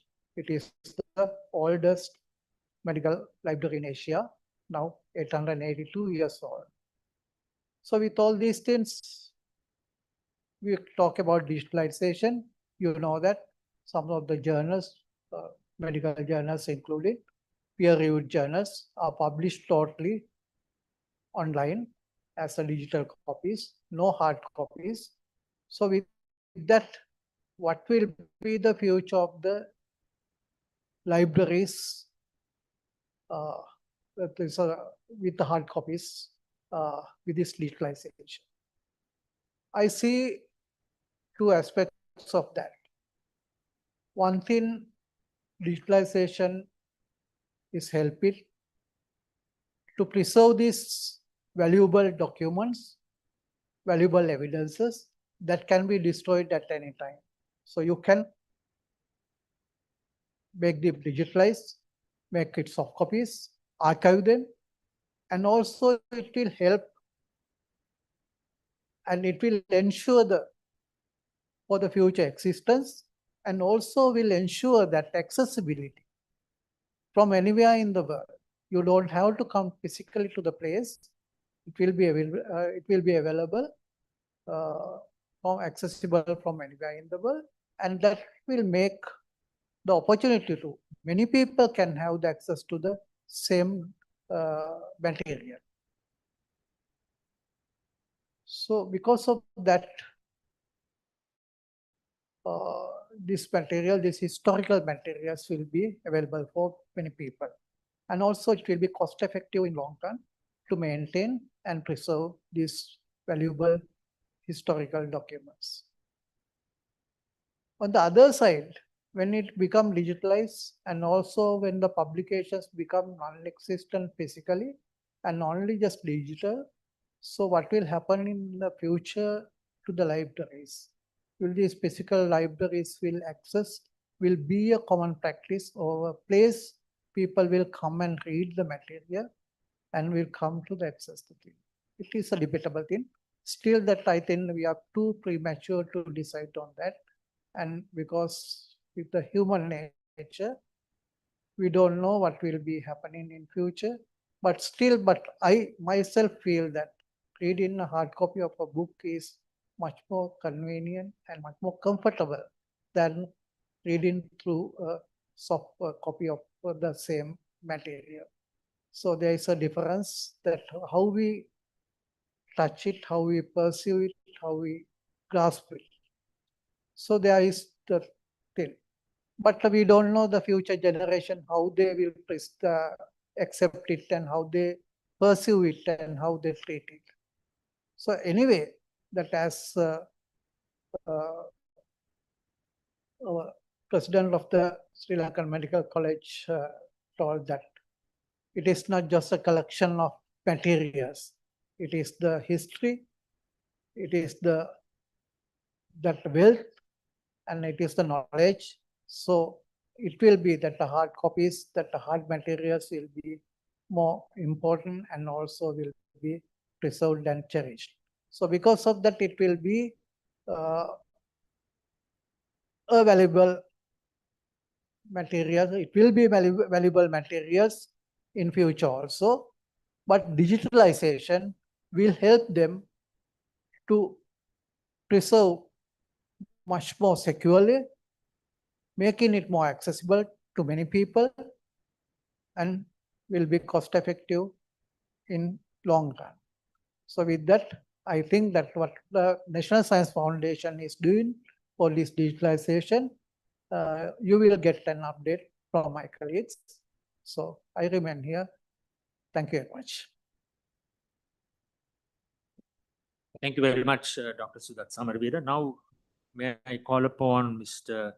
Manuja Karnaratna, who heads the NSF Library and Resource Center, to make his presentation.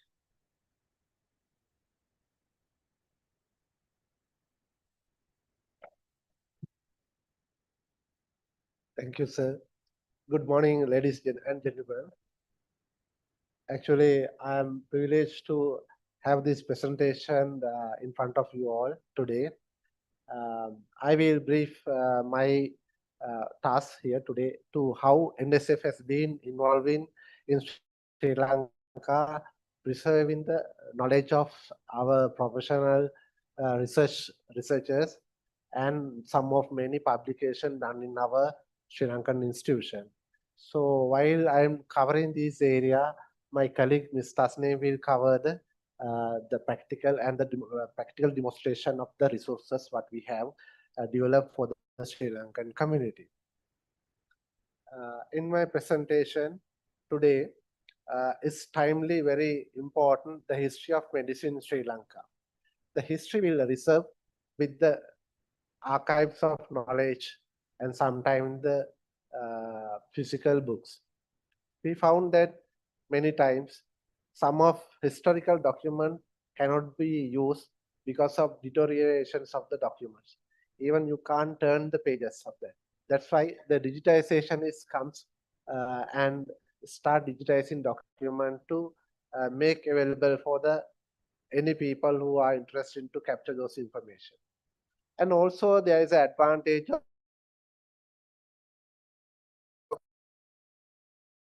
digitizing material and also using the OCR as well, can be read by text inside the document, so that the search can be done through the online platform, which is not identically go to the particular repository or the library material content available in the platform.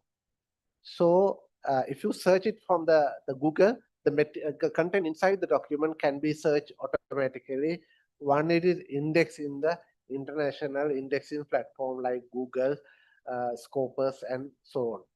That's why the digitalization process was started by National Science Foundation in 2011.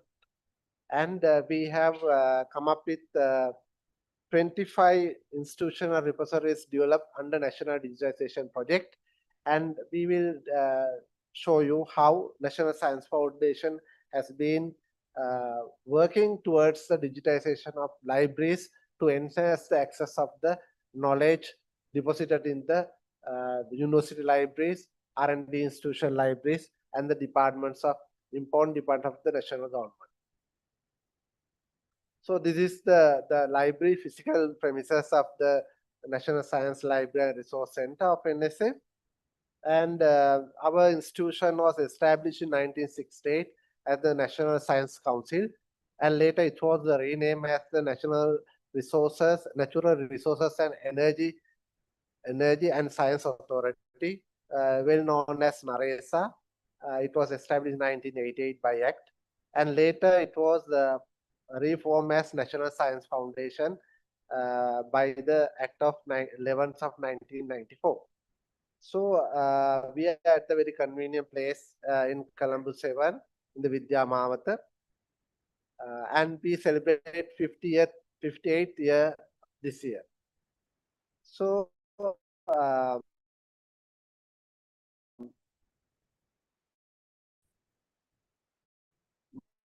my mainly and provide access to science and technology literature and publish journals, and capacity building through international cooperations, conduct R&D survey, and maintain science technology management information system, which is the scientist database available in Sri Lanka, where every scientist has been registered to get the benefit of Science Foundation grants and other facilities. And the science popularization program, which is very much popular among the school community and the university community. Already we have more than 100,200 science societies all over the country. And mainly the research division is focused on providing grant facilities, and then they provide the awards as well to recognize the grantees and the supervisors who contribute for the knowledge creation and dissemination. And the technology division is based on to provide technical support for implementation of research findings through their research activities. And we do the grant facility and the technical know-how we are providing. Also, the international license division is facilitate to getting the international collaboration through MOU programs and the international research institution, and exchange the knowledge and scholarship program through the Science Foundation. And R&D policy research and policy science and technology policy research division basically formulate the policy studies and do recommendation for the government to how the science and technology field should be going forward, and what are the area to be considered for the development. And the National Science Library and Resource Center, where I am working, is the focal point for collecting, storing, and disseminating of scientific knowledge in the country. So we have the some kind of a physical collection, but rather we have the large collections of digitized material which publish locally and internationally. So our main science library is a gateway for the SNT information in Sri Lanka, and how we have been acting on this area. We are servicing as the focal point for exchange and dissemination of science and technology information in the country, and we support 135 scientific libraries in Sri Lanka, which they have came as members of NSLRC. So the 68 member libraries are basically represent most of universities, R&D institutions, and the government departments. So these scientific libraries are connected to National Science Foundation through various programs. We will deliberate those information, and the strength of the National Science Foundation is to having this kind of a national network. So we do a digitalization program to our members, and we also provide information dissemination through these libraries. When some institution require scientific articles or journal, so we have a email facility connected with these libraries. So we send it a email, and they will find the article and send it to the requester. So we have a very fast information providing mechanism. And unfortunately, these days, many of Sri Lankan institutions, especially universities and R&D institutions, doesn't have much of subscribed international databases. But either we have a personal contact with the foreign parties institution, we anyhow try to manage this situation. And also, Science Foundation provide access to largest online digital scientific literature, which we have collected through different platforms. So we harvest some of our researchers' publication published in international databases, and we harvest the metadata and have our local repositories to publish those articles, information. So whoever needs the full text, then they can sometime purchase from the outside. If it is open access, then we can provide it free of charge. Also, now the new platform we have been working on to hosting Sri Lankan journals is the Sri Lanka Journal Online. It's getting very much popular now. We have currently 173 journals published online, and we started this journal platform through a project initiated by the United Kingdom. It's called INAPS, and through them they have developed Sri Lanka Journal Online similar project in Asian countries, as in the African countries as well. But Sri Lanka Journal Online is getting very much popular because of the content we publish through the platform with the full control of publishing ethics, so that our articles is getting very much higher usage throughout the recent years. And we have reached more than 25,000 articles published already in this platform. That's why most of local universities are considered that Sri Lanka Journal Online is a curated and aggregated platform where the research publications are published according to some internationally accepted standards. So that's why the Sri Lankan universities are considered to even to publish their research papers into SHL platform. So we have a network of large connected digital resources. NSF, we have nearly 10 to 15 digital resources developed for our institution as well as to the other institution. And we are working with the universities, departments, and the R&D institution. Some of institution we have done, as I mentioned you earlier, digitization of some of their important research publication and their publications. And those repositories are connected to a national integrated platform.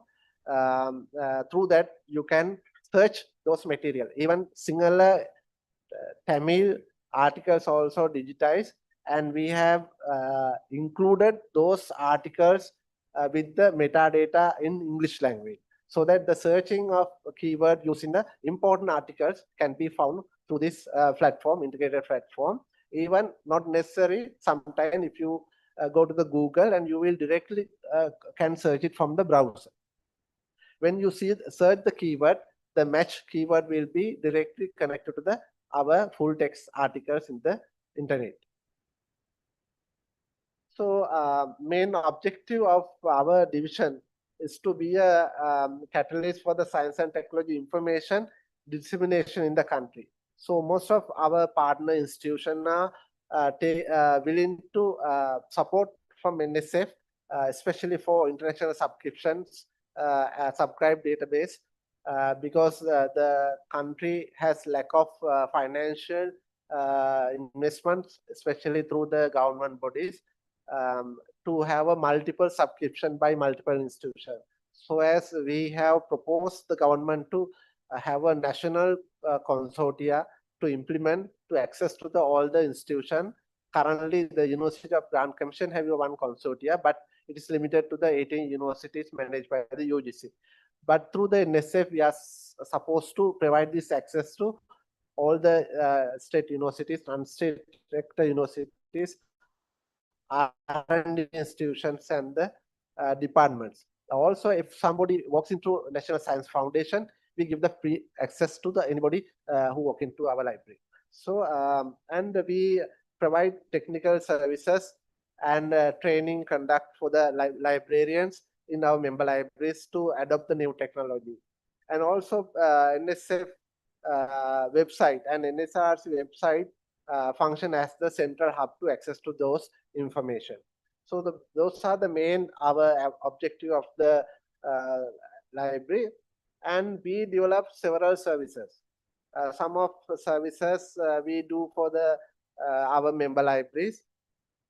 National Digitization Project, which will be explained in details, and Sri Lanka Journal Online Project, National Instrument Database, which will demonstrate by Ms. Tasneem, and the Grant Management System both, and SysNet services, and development of e-repositories for local libraries, installation of library management software, conduct training program and workshops, and literature search and documentation services, and current awareness services.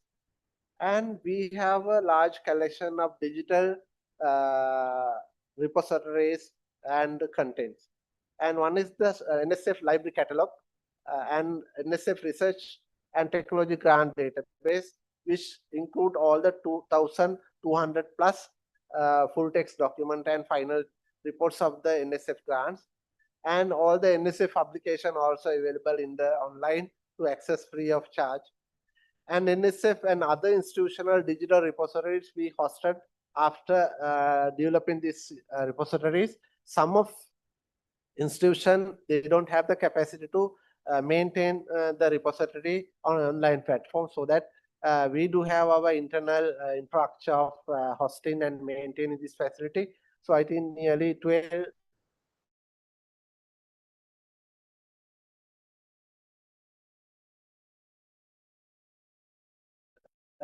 13 digital platforms available. Sri Lanka Science Index, we call Sri Lanka Science Index database, and international bibliographic database we downloaded from the publishing overseas paid journals or sometimes the open access journals. So you don't need to go around the other subscribes international database to get the previous articles, sometimes the abstracts.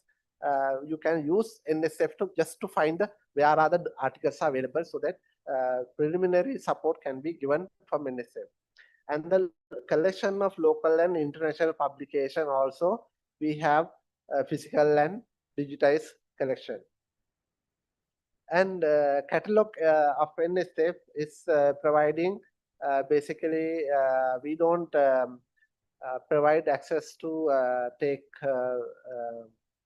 copies of books to outside, but anybody can walk into our library. There is no membership, and any researcher, any Sri Lankan citizen can use this literature, and facilities are available at NSF free of charge.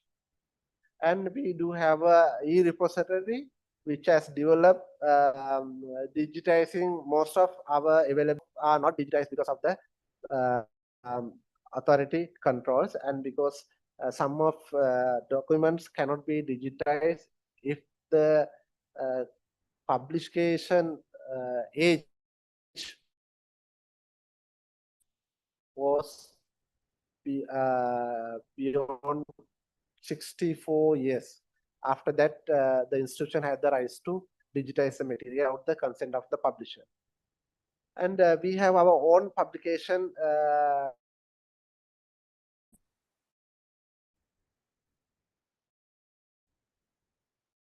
collection, which is published in our NSF website. It is a vast collection from the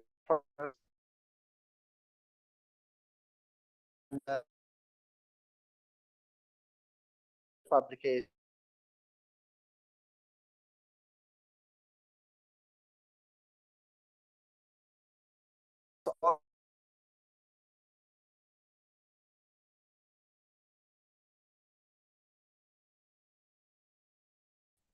And by doing this, we have seen that the number of publication yearly getting increased because of the Sri Lanka Journal Online. And we have 174 journals and 25,364 articles published online. And we have 2,975 journal issues. So that's a vast collection of Sri Lankan, and this includes some of the foreign articles as well, but all journals are published in Sri Lanka. So this is this platform is very much getting popular because the new version we have introduced recently. We have introducing with the EISSN and the SSN numbers and publisher and the author name. All the date and the date of publish, all this information are available with the articles. So earlier these facilities are not available in the platform, and now you can even see the issue of publications and their statistics, number of views and number of downloads from which countries they have downloaded. All these statistics are there in the same page. When you open the article, from the same page you can find from which country this article has been downloaded more. And can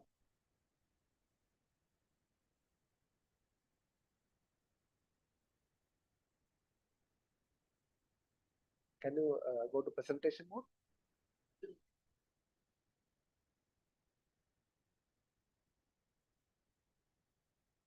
Right.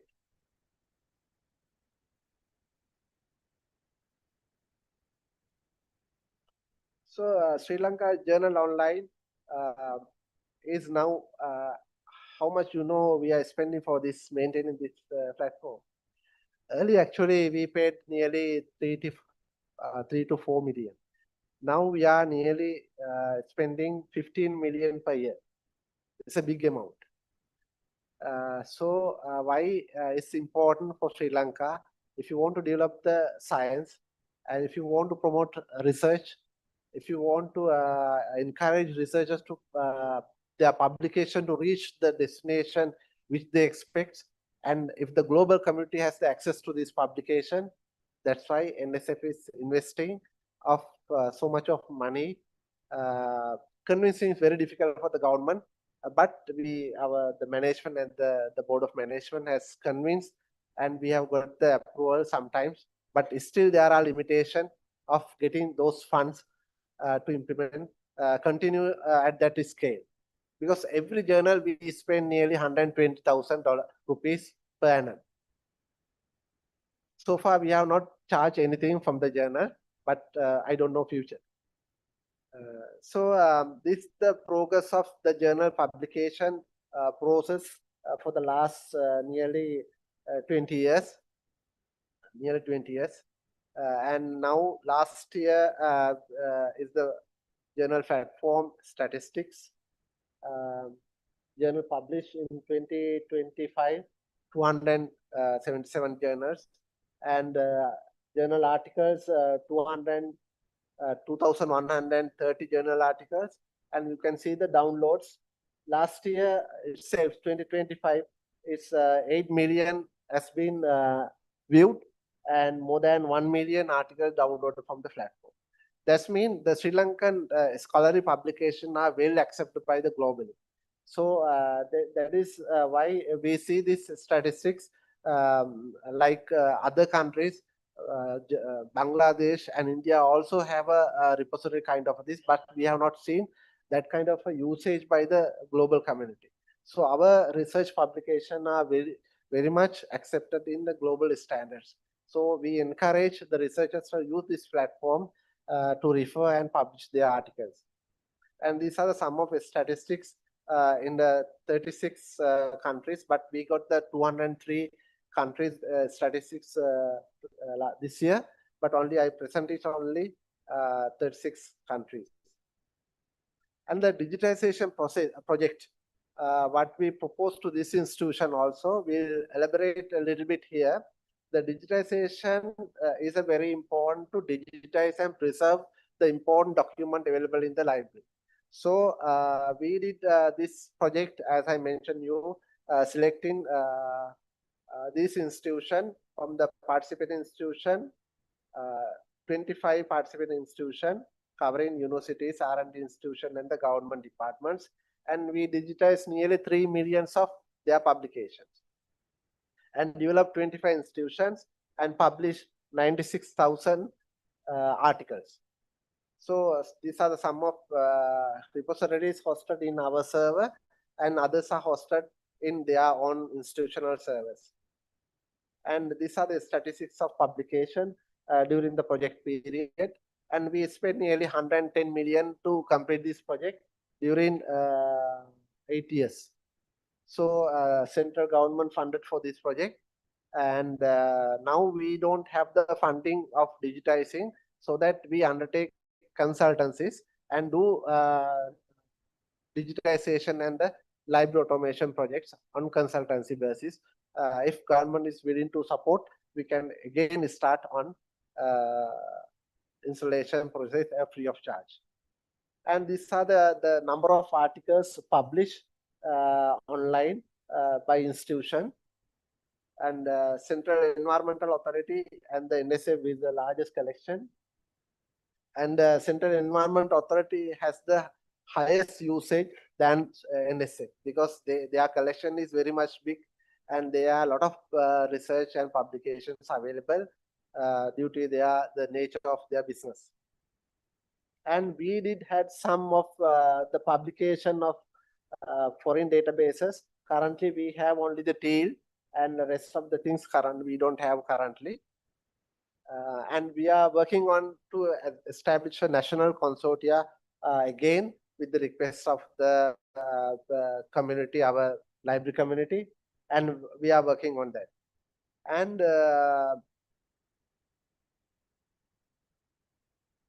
And we also developed several other platforms, digitization of some of research facilities. Like we developed a national instrument database, which is most important for the researchers to identify correct instrument to do their testing and calibration, testing and validation. So we developed integrated national instrument database by the Science Foundation, and Ms. Tasnim Niaz is the key developer for this program. And many institutions has connected to that database and provided with their all laboratory equipment and testing facilities, and what kind of testing parameters can be searched from the platform, and also what are the instruments available can be found from the platform. So you can request all the contact data are available. She will do the small demonstration on this, and this is very important for the researchers in Sri Lanka. Now, most of Sri Lankan universities, R&D institution has connected to this platform. And this is the survey we did for the Library Association Library, Sri Lanka Medical Library, and we found that they have nearly 17,545 digitizable material available in the library. So some of are very old, and we are planning to digitize this material, and we make a proposal in 2023, but unfortunately we didn't get the funds allocated appropriately, so that we couldn't make it. But with Professor Saroj Jayasinghe, with his request, we thought of taking this as a service to provide this community medical community. So we thought of doing this project either this year or next year. So it will be available online if we get into the correct approval. So definitely it will cost around nearly 2.5 million to only digitize. Then we have our internal infrastructure to host and maintain the repository. That's the main important because there are so many institutions trying to start digitizing, but the maintaining of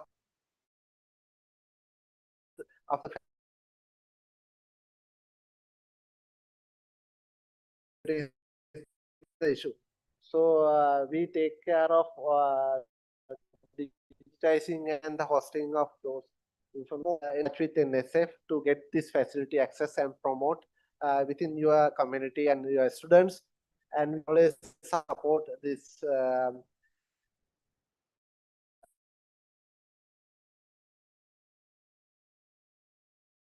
to promote the science in Sri Lanka. I invite Ms. Sastry.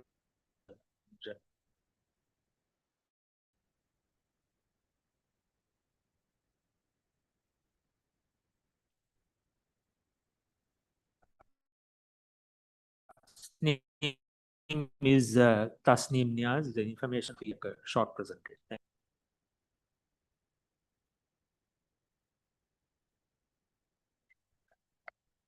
A very good morning to everyone present here.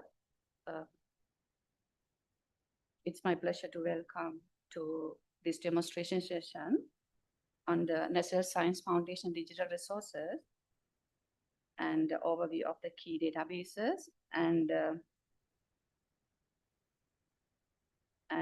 how they can support research learning and knowledge dissemination.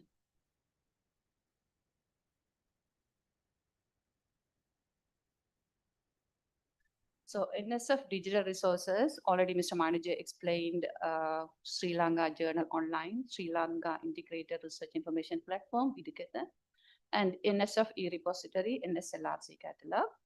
And apart from these digital library software, we have developed some other databases, National Instrument Database and Grant Management Information System, and 60net membership database, and STMIS database, and global digital platform. So before I start explaining about this NID, I want to briefly explain about our digital library. So at NSF, we established a first digital library in 2006. So during that time, we used WinICs. It is DOS mod software. And so during that time, we developed several bibliographic databases and catalogs by using that. So we faced several issues to, there were some bottlenecks because it was DOS mod and not supported to multi-languages. So later on that UNESCO developed JIC system. We used JICs we migrated JICs in 2014. And in 2008, we started National Digitization Project. We have huge collection now from traditional library to the digital libraries. So we established several e-repositories. We supported for the SNT institutions to establish so many digital libraries. So now, universities and R&D institutes, there are huge collections and so many books are there. And we noticed that the lack of users, not only traditional library, a physical collection, nowadays, now digital library also now outdated, lack of users are there. Now we noticed that. So now to showcase our tradition, history, the young generation, they have a responsibility to take this collection to the new technologies. It is AI. So we need to feed all the digitized material to these large language models. And we now, as a focal point now, NSLRC of NSF, we are the focal point for disseminating science and technology information among different community in the country. So we have a responsibility to adapt this to this new technology. So that's what we are now practicing the how to feed. Now we tested some research publication to feed publications and research, find the research gaps and key research findings and fine searching. Now people know now just they have they have to use their voice and how the system can recognize it. And sometimes people are reluctant to read it, and how AI can support to sometimes to read by the AI itself and just listen. So we are such kind of things we are practicing now. Definitely we need to move to, we have to adapt to the new technologies now in other countries. So now already they are now we can't lose our tradition and history. So we have to adapt to this new technology. So as a focal point and NESA, we hope we can do many things with the government support very soon. Mr. Manager already explained about our digital libraries. Now I'll tell you a national instrument database.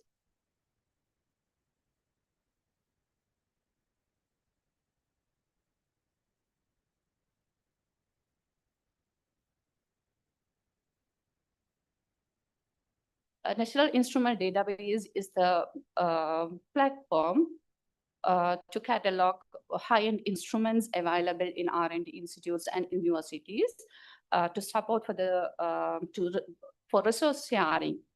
And for the researchers, they can go and test their instruments. So in this platform, there are 72 institutes already registered, including all universities and R&D institutes, and 591 laboratories, and 414 product categories, and 1,526 instruments. Now this is the platform. So now you can see there are two search bars. One first search bar to search instrument, second search bar to search your product categories. So when you search instrument, it will list out. There are two things it will display. One is the table, other one is Google Map. So when you search one, for example, PCR machine. So when you search that, it will give the entire detail of the PCR machine and where it is available and with the location. It's like this.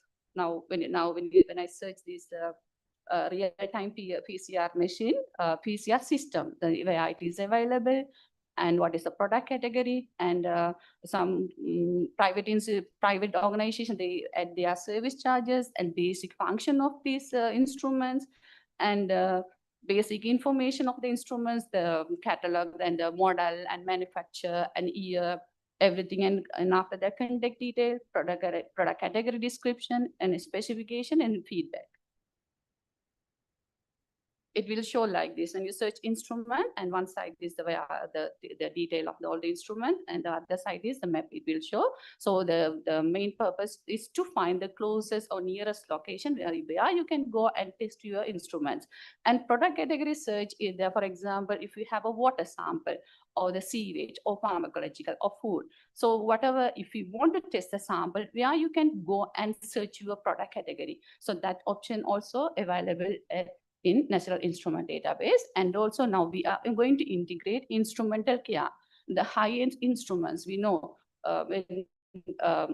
when our high-end instrument damage, we don't know where we can find the technician. Normally we outsource from the foreign countries and we repair it, and so we integrate that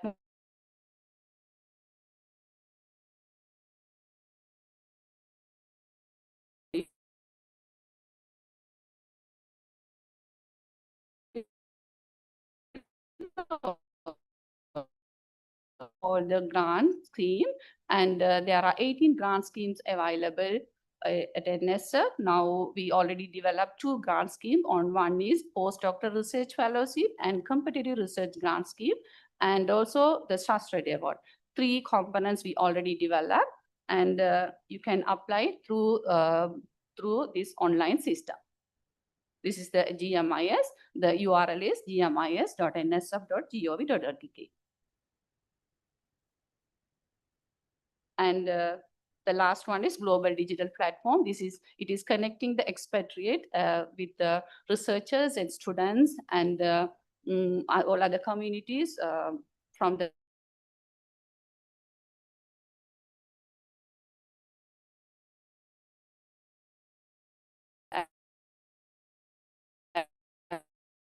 road and connect it is a network to connect Thank you very much, Tasneem. So may I thank the three speakers of that session, Dr. Sudat Samaravira, Mr. Manuja Karunaratne, and Ms. Tasneem Niaz. And something very important has come out from this, and that's the ability of NSF to fund the digitization project for the SLML. Thank you very much for that. So ladies and gentlemen, we are on time. We are now closing this session. Next is tea and posters downstairs. If you go downstairs, you will see some of the posters. And there's one a special one who from all the way from Jaffna, and they have a poster on an online open access digitization project. So all that's downstairs, and tea is by courtesy of NSF. Thank you very much, NSF, for providing us with tea. And we start at 12 noon, spot on. Whether you're here or not, we're going to be on time. Thank you. Thank you very much.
The flowers are very.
This is a continuation of the outline of history of medicine in Sri Lanka. And I'm not going to give long introductions to make sure. And we will take questions if there is time at the end, which by the current performance, there's not going to be any time for questions. However, there'll be 20 minutes each for the two speakers. The first one, the guest lecture number 4, the founding and early development of the Colombo Medical School is by Professor Inagural, who is the Chair Professor of Medical Microbiology and Immunology to Faculty of Medicine, University of Colombo. Thank you, Dr. Malik, for that introduction, and thank you all for coming to this conference on the history of medicine in Sri Lanka. So let me move straight in about founding and early development of the Colombo Medical School. Now, Sri Lanka, as we know, as we heard today, has had very successful systems of indigenous medicine from ancient times. But Western allopathic medicine first came into Sri Lanka in the form of military hospitals for colonial soldiers and seamen's hospitals like the famous Dutch hospital, which were hospitals for seafarers. The civil medical department, as we heard, was separated from the military department in about 1858. And that first civil hospital was founded in, opened in Petta in 1861. It's there now at the so-called Dutch Museum, which you can visit. It still has that wonderful well there. And this was succeeded by the General Civil Hospital. And all of us know that building, which is that iconic white house or white building at the National Hospital of Sri Lanka. That was founded in 1864. And of course, we also had the famous De Soysa lying in home, which was donated by Charles Henry De Soysa. So we had a sort of a background of Western medicine in Sri Lanka for a while. But we didn't have a form of medical education. The doctors who served in these places came, either they were military doctors or civil medical doctors who were British. But they also had medical assistants who were from Sri Lanka. So we did have these sort of assistant surgeons who were local people. So it was only a Dr. Kevat in 1835 who started organizing something of a medical class. And he had some students. The most illustrious one was Dr. E.F. Kellart. I'm sure all of you know him as the author of the Prodromus Fauna Zelenica. But even he, after attending these classes, had to kind of work as an assistant surgeon pro bono, to get free passage to England to qualify there and come back to serve here. But beginning in about 1839, the governor of Ceylon at the time, Stuart Mackenzie, he started sending small batches of bright Ceylonese students who were interested in Western medicine to the Bengal Medical College in Calcutta to study medicine at government expense. And on their return, they were posted as colonial surgeons. We start getting a group of sort of indigenous medical practitioners like Anthony Sloss and, some of the people you see outside their portraits as presidents of the SLMA. But in the 1860s, the colonial surgeon northern province of the time, Dr. James Lowes, one of those alumni who had gone to the Calcutta Medical School, he was requested to investigate the depopulation of the Vanni from diseases. And he reported in this interesting report that these deaths were probably due to cholera, malaria, parangi, and widespread malnutrition, especially parangi, which he called an obstinate and loathsome disease, and that was responsible for this depopulation. I don't know whether you know about parangi. It is just a disease called yaw, something like syphilis, but not sexually transmitted, and it results in severe disfiguring lesions. And it had been introduced during the Portuguese era, probably from Africa with the African slaves, and that's why it was given this term, parangi. So anyway, once he produced this report, in this report, he recommended that medical facilities should be available throughout the island. And then you see these sort of medical little dispensaries and hospitals being established through the island. I won't talk about that. And he also recommended that a medical school should be opened for training an efficient class of medical practitioners who will scatter themselves over the country and displace the present class of ignorant quacks, as he calls them.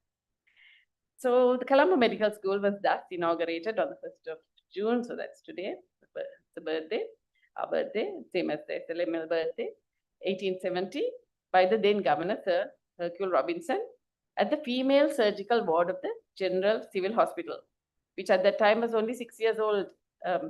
Anyway, with Dr. James Lowes himself serving as its founding principal. You see that commemorated in this plaque, which is at the faculty.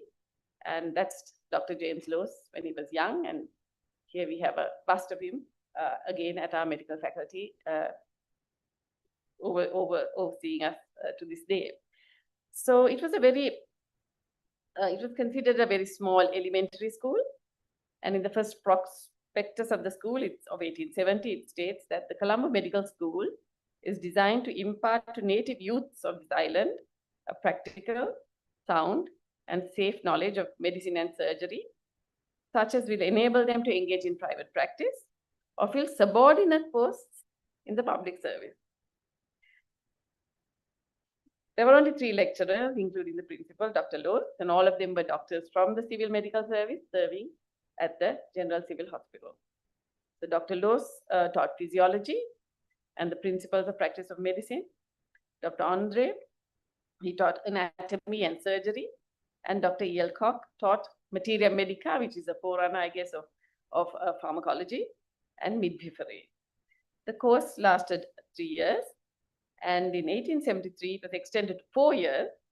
3 more lecturers were appointed, and medical jurisprudence, forensic medicine, was added at the time. Now, the entry requirements to the school were modest in terms of academic abilities, because it was just the ability to read and write in English and Sinhalese or Tamil. Those who did not know one of the vernacular languages had to have some knowledge of Latin. They needed a knowledge of arithmetic, including vulgar fractions, as they call them. And I think the most difficult qualification is that you had to pay £2 per session.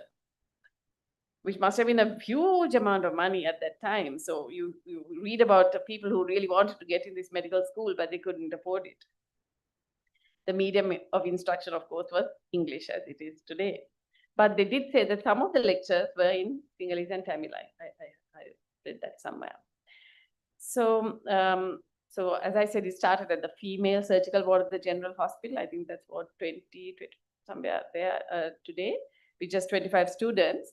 But they also said that at the end of that third year, when the final examination was held, only 6 succeeded in passing. And the first licentiates of the school were Edwin C. Pereira, R. C. Aldons, S. Vaithyalingam, H. A. Phillips, E. N. Shockman, and P. Olmos. You can see it was quite a mixture of ethnicities, but more burghers than others, probably because they were more sort of akin or aligned to studying Western medicine. So Professor Dr. Loos goes on to become the colonial surgeon of the Central Province, and Dr. E. L. Koch becomes the second principal of the school in 1875. It was very popular doctor at the time, probably the most successful practitioner, but he tragically died of so-called blood poisoning just 2 years later, after sustaining a wound while performing a post-mortem. And as you all aware, this the Koch Memorial Clock Tower, the most iconic and beautiful building of our Colombo Medical School, was erected in his memory in 1881. And it is recorded that he was a bold surgeon, a successful physician, and an expert obstetrician. So it seems that, the doctors of that time, had to be jacks of all trades and specialize in every field. So that clock had chimed, I think, for over 100 years, but recently I find the clock is not working and probably needs to be wound up. It's a wound up clock. So after Koch's death, Dr. J. L. van der Straten was appointed principal, and he served for 21 years till 1899.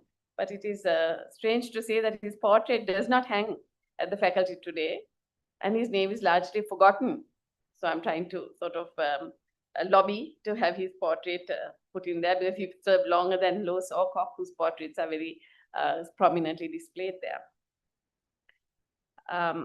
As the principal of the medical school, they say he was always accessible to students, and he's said to have manifested a paternal spirit to those from outstations.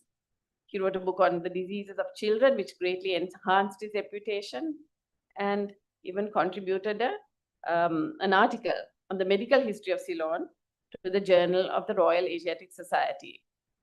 He is commemorated by the Van der Straten Gold Medal for Hygiene, which is still awarded for public health and preventive medicine. I saw it being awarded just the other day at the convocation last week. I'd like to just show this interesting article which I found, which is in the BMJ, the obituary of Van der Straten, because it's interesting that it says here, medicine attracted him when quite young, and at the age of 15, he entered the pharmacy of a retired ship surgeon. And then he goes on like that. All the time, he was endeavoring to get sent to the Calcutta Medical College as a government student. See, because it was expensive, he had to get a scholarship. Meeting, however, with constant rebuffs, he finally shipped in a passenger vessel as an apothecary, a step which unexpectedly led to his getting what he wanted. On one of the voyages, the governor was a passenger, and the young Van der Straten seized the opportunity to make a tactful representation of his ambition. The result was that he soon after received a nomination and joined the college as a medical student in 1859.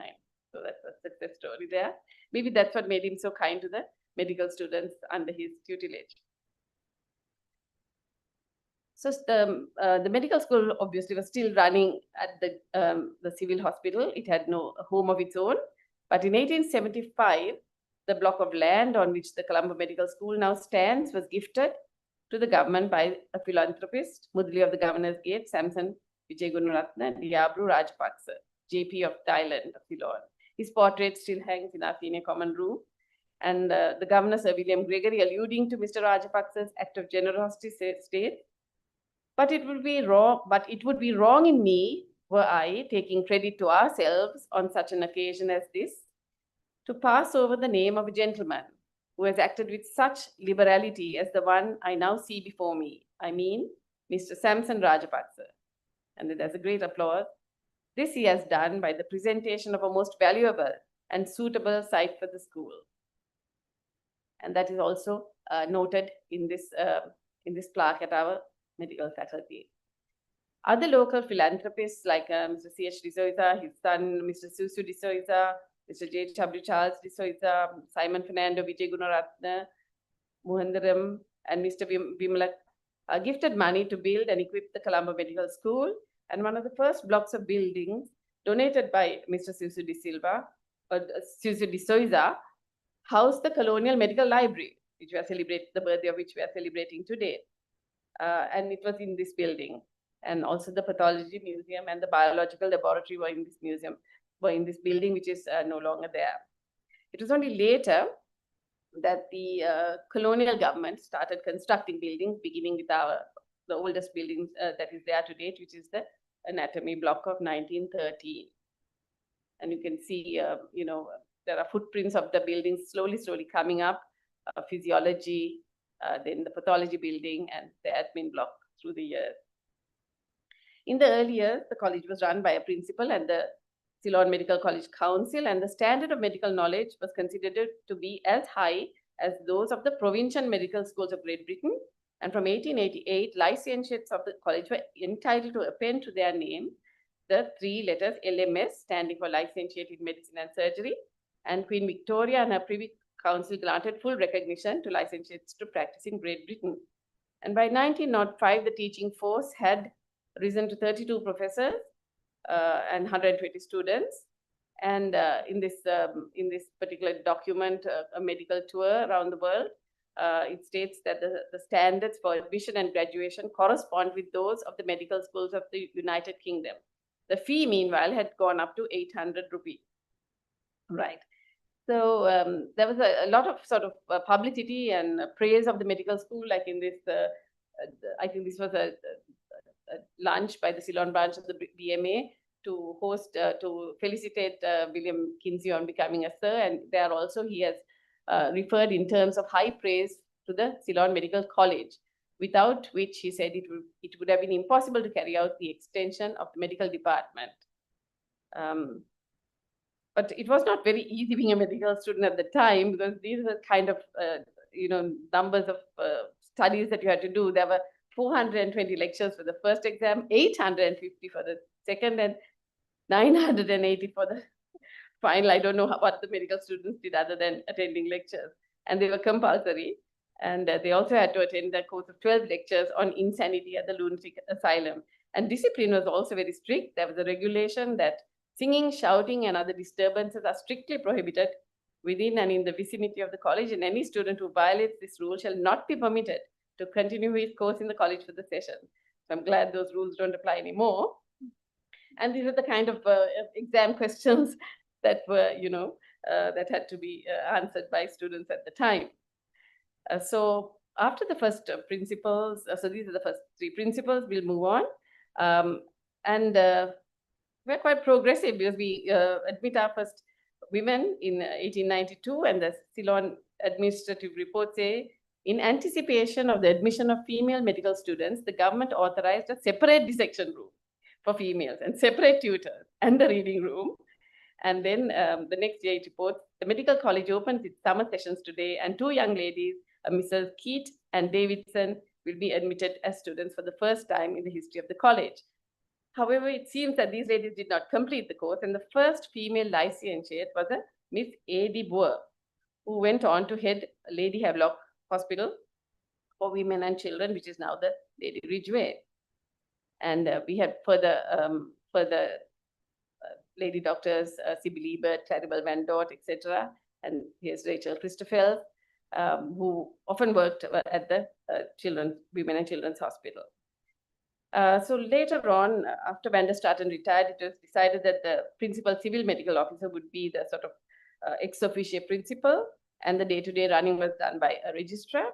The first registrar was Harvey Hilliard, but the most important one we consider is Dr. Albert Chalmers, you may have heard of, who helped to build up the wonderful buildings that you see. Really, he did a lot of work for the medical faculty, building up the medical school you see now.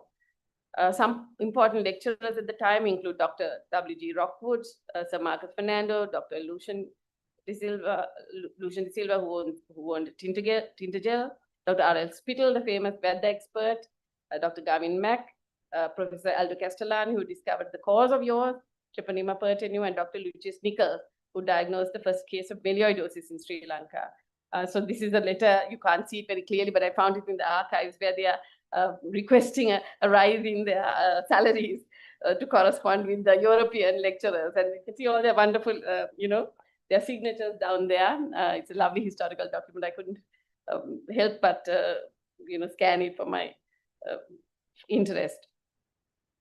So we come to the end of that era when the Ceylon University College merges with the Ceylon Medical College in 1942 to give rise to the University of Ceylon, and that was spearheaded by the first Vice Chancellor, Sir Ivor Jennings. And then after that, of course, we revert to being the Faculty of Medicine of the University of University of Ceylon at the time.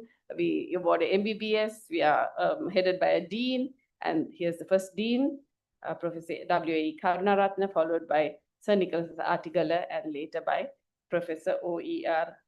Aberatne. And the University of Ceylon then breaks up into two universities, University of Peradeniya and the University of Colombo, and we become the Faculty of Medicine, University of Colombo in 1967. So that was the end of the era, and on the 1st of June in 1970, at our centenary, His Excellency the Governor General William Gopalava, who's not shown here, we see this is Sirimava Bandaranaike lighting the oil lamp, but Governor General William Gopalava said, "We are aware that from very modest beginnings, this institution has grown into one of the foremost institutions of its kind in this part of the world. I would like to express the hope that the Colombo Medical School will grow from strength to strength in the service of our country." And I'd like to think that we have certainly done so. Thank you very much.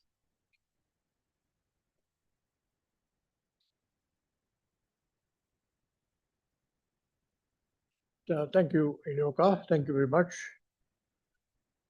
We move on to the next guest lecture 5, which is being delivered by Dr. Darshi Thoradenia of the University of Colombo. She is a senior lecturer in the Department of History at the University of Colombo, Sri Lanka. And she's going to talk on, her talk is titled, Establishing the Discipline of History of Medicine in Sri Lanka. Thank you very much for the introduction, Chair, and also thank you for being here after the tea break, for all of you. Okay, I'll be talking to you about establishing the discipline of history of medicine in Sri Lanka. And first, I have organized my presentation. Hold on a second, I'm trying to the structure of the presentation would be, I will talk to you about, explain what history of medicine is, and then I will explain the need of such a discipline for Sri Lanka, then what the scholarly field looks like at the moment, and then I will give some suggestions on establishing the discipline of history of medicine in Sri Lanka. So what is history of medicine? History of medicine is a problem-oriented inquiry that would critically examine current and past medical knowledge claims, medical institutions, classification systems, and the social and cultural values that physicians, patients, and their families bring into the clinical encounter. So you see the whole gamut of stakeholders taking, having a stake on the discipline. Academic historians contend that production of scientific and medical knowledge should be framed within the context of wider political, intellectual, and cultural factors, including race, gender, and class. They portray medical practice, research, and innovation as social and cultural constructs, not just universal science. History of medicine is the study of how ideas about health, illness, and healing have developed over time, shaped not only by doctors and science, but also by patients, society, culture, and beliefs. Medicine is not just scientific progress. It is shaped by religion, social class, culture, cultural attitudes, and political context.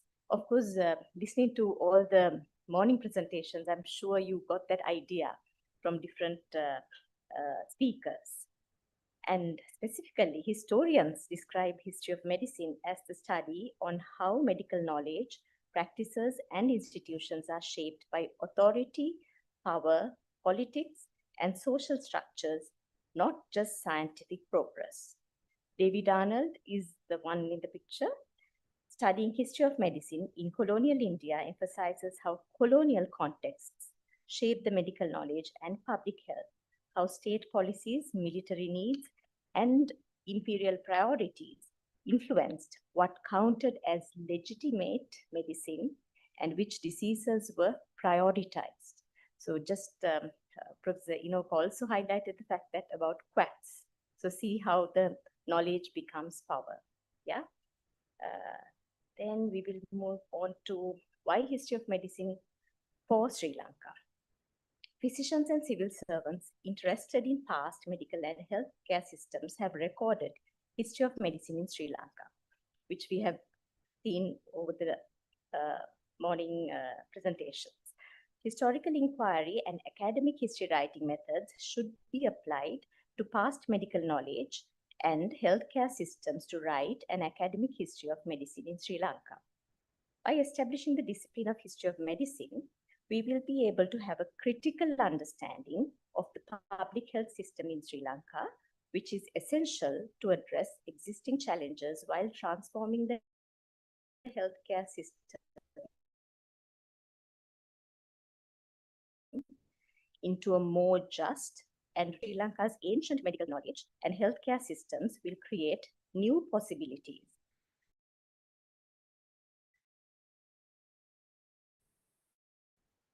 Or plural healthcare regime, and plurality of medical knowledge and practices among Western medical fraternity. So I have a list of, this is a very overview of what the existing scholarly field looks like. Medical history is documented in different forms, such as travelogues, reports, policies, books, memoirs by British officials, surgeons, missionaries, Orientalists, archivists, statisticians, and modern historians. So I'm not going to go through all of it with you because I have another table to look at, right? So for the interest of the time, I will just, yeah. So I have my book at the very end as well. So historians of medicine is something, so it is a new kind of a field for Sri Lanka. Yeah, so I'm not going to that. And to establish a discipline of history of medicine in Sri Lanka, my suggestion is, like, I looked at the Indian experience very closely. So India has established history of medicine primarily through different disciplines such as colonial and post-colonial studies. So if you take David Arnold, that whom I showed you the picture, he's a subaltern historian, meaning he challenged the way the history has been written. So he took on the body as a say historical view, to take, say, body as an object, or to study history through body. So that is what David Arnold looked at in the Indian context. And he looked at the Indian history to say that the body had been the core ingredient in finding, say, the labor force for the colonial authorities, and also to govern or police this particular body, right, or the colonized body. So India has established history of medicine primarily through different disciplines such as colonial and post-colonial studies, medical humanities, public health history, and research on indigenous systems. Rather than creating many standalone departments, India developed the field through networks of historians, social scientists, public health experts, and medical scholars. I feel we can learn from India's experience and alter our trajectory to fit into the present world. Because today we are in the age of transdisciplinarity, moving beyond rigid, isolated academic silos towards a space of integrated, interconnected knowledge. This paradigm shift brings together diverse perspectives to tackle real-world problems by breaking boundaries, bridging theory and practice, and adapting to complexity. So 2 initiatives I'm suggesting for a kickstart by establishing a transdisciplinary unit, a center or a lab for history of medicine in Colombo University. And the second one is by introducing an elective course module on history of medicine to be taught in the medical faculties of state universities in Sri Lanka. So my suggestion is we could introduce a master's program promoting research and training through a transdisciplinary approach. Key themes would be, this is a table that I want to kind of elaborate. So key research, I have identified some key research topics or themes research themes. So say for the first one, indigenous healing systems such as Deshiya Chikitsa rooted in Buddhist and Hindu cosmology. Now it is very interesting to listen to the morning presentations about Pilika, how the importance of language, both Professor Gamini and Professor Senaka emphasized the fact that how a language plays a key role in understanding a particular phenomena, right? So having different languages over a long period of time, say Sanskrita, Pali, now Sinhala, but in between we have Portuguese, Dutch, and English. So understanding the trajectory of that language, the change in language and how we looked at the world, or how we made sense of the world, of certain concepts would have changed over time. Not would have, it must have changed. Yeah. So that is why language is so important. And to tell, I remember when I was doing my master's thesis, I wanted to compare Arumuga Navla's form of, there was a code of laity for women by Arumuga Navla, which I wanted to compare with Anagarika Dharmapada's Gihi Dinacharya. But late Dr. Malati Dialvis stopped me from doing it and saying, do you know your Tamil? I'm like, no, I was thinking of just reading the English versions. She said, no way, that you're not doing the justice to the Tamil population. So don't do it. So which I thought was a great, as when listening to Professor Gamini today, I thought, yeah, that is a training, right? I mean, I understand now the importance of that training. So that is why I think history of medicine is a tough call here, because of the fact that we have to learn a lot of languages, but then again, there is new language systems that we can kind of, AI and different technology can help us in there, I guess. So here in the other column I've spoken to you, I've noted down the utility value. That is addressing real world problems, because transdisciplinarity is about addressing real world problems. So for that, it's not interdisciplinary, it's so 2 different disciplines and an institution. 3 kind of stakeholders have to come in together in order to address real world problems. So what I'm suggesting is widen the knowledge on humans, patients, understanding, reading of sickness, illness, and disease. So if you know the languages in which which patients talk about their own illnesses, sicknesses, or disease, would be useful for the medical fraternity and also other researchers.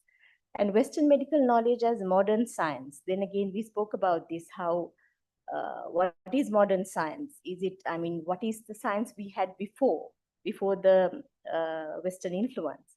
So colonial framing of biomedicine as rational, empirical, and universal, systematically devaluing indigenous knowledge. Is that what we are doing by looking at Western science? So we'll have to question that among ourselves, right? So if you do that, you will see that you will be able to widen the acceptance of different scientific regimes without being partial towards one. That is something I think as a human being, that is very essential, because we shouldn't be, we have to be critical about the systems, right? Without being partial towards one. And colonial transformation in healthcare, say institutionalization and modernization, then again widen the planning arm of in healthcare. So you can see how we can widen the healthcare planning in terms of how the institutions came in and what were the needs, and then and how the populations have have migrated from one place to the other. Say for example, the free trade zone. Did the medical fraternity think about, or the medical, perhaps the ministry, aligned with the economic ministry in 1978 when the decision was taken to establish the free trade zone? Because a lot of young women who migrated from, internal migration to Katunai.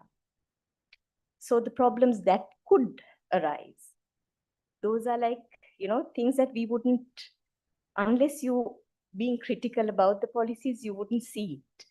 So that is something that we have to think of. So, and if you look at the epidemics such as malaria, cholera, smallpox, which were major drivers of public health policy, environment drainage systems, which we spoke about in the morning, quarantine enforcement, and compulsory vaccination, often resisted by local populations. So then again, we saw it during the COVID as well, right?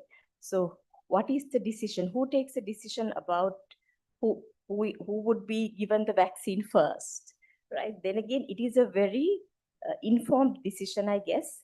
It's a very top-down approach in a way, but then again, we have to think in a public healthcare system, we are dealing with citizens now. It's not the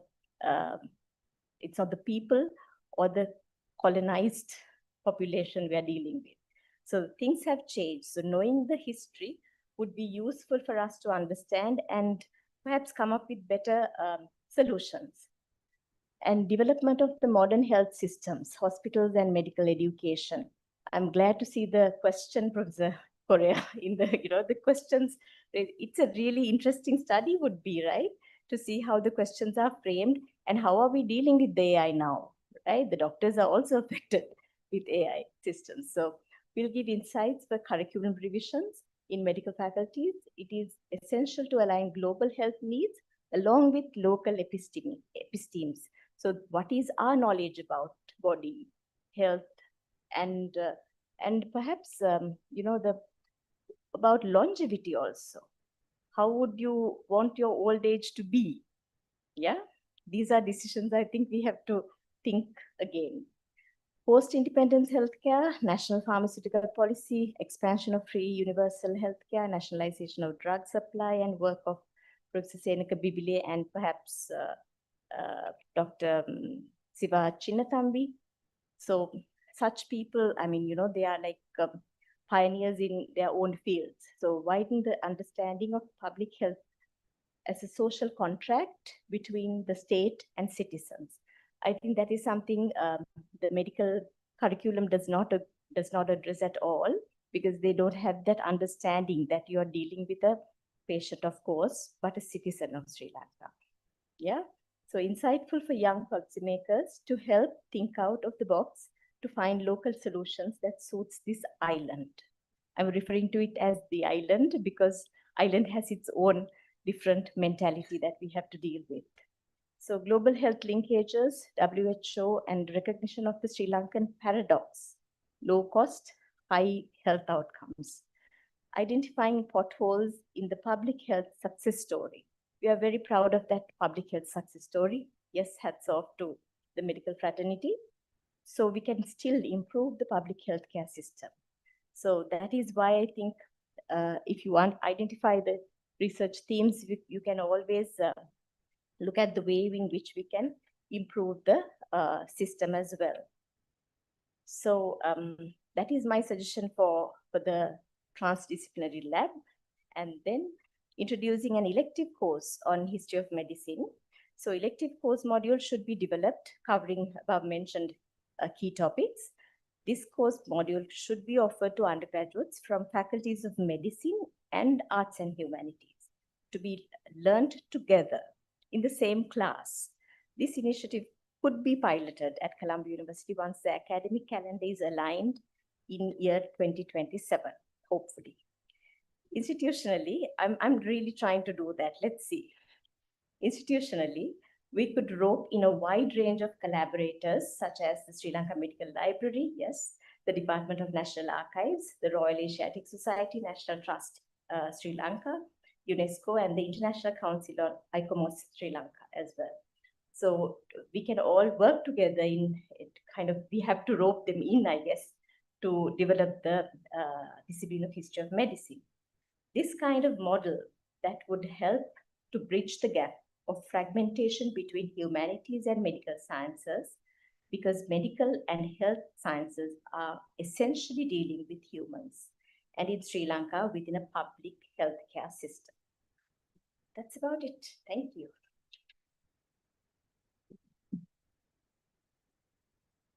Thank you for finishing on time. It means that we don't have any time for questions because we have to go straight off into the next session. I'd like to thank both speakers for their presentations and all of you for being here. Thank you.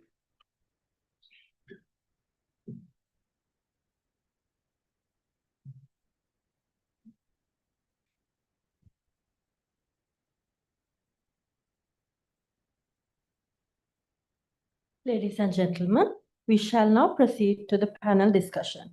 To chair this important discussion, may I respectfully invite Dr. Manilka Sumanatillaka, the President of the Sri Lanka Medical Association, to kindly take his place on the stage. I would also like to invite the distinguished panel speakers, Dr. Ananda Vijayavikrama, Dr. Jayan Mendis, and Dr. Sumal Nandasena to the stage. Thank you. Thank you, Kulara. Good afternoon. So let me invite the panelists to join me in the head table. And we have Dr. Sumal Nandasena. Hi.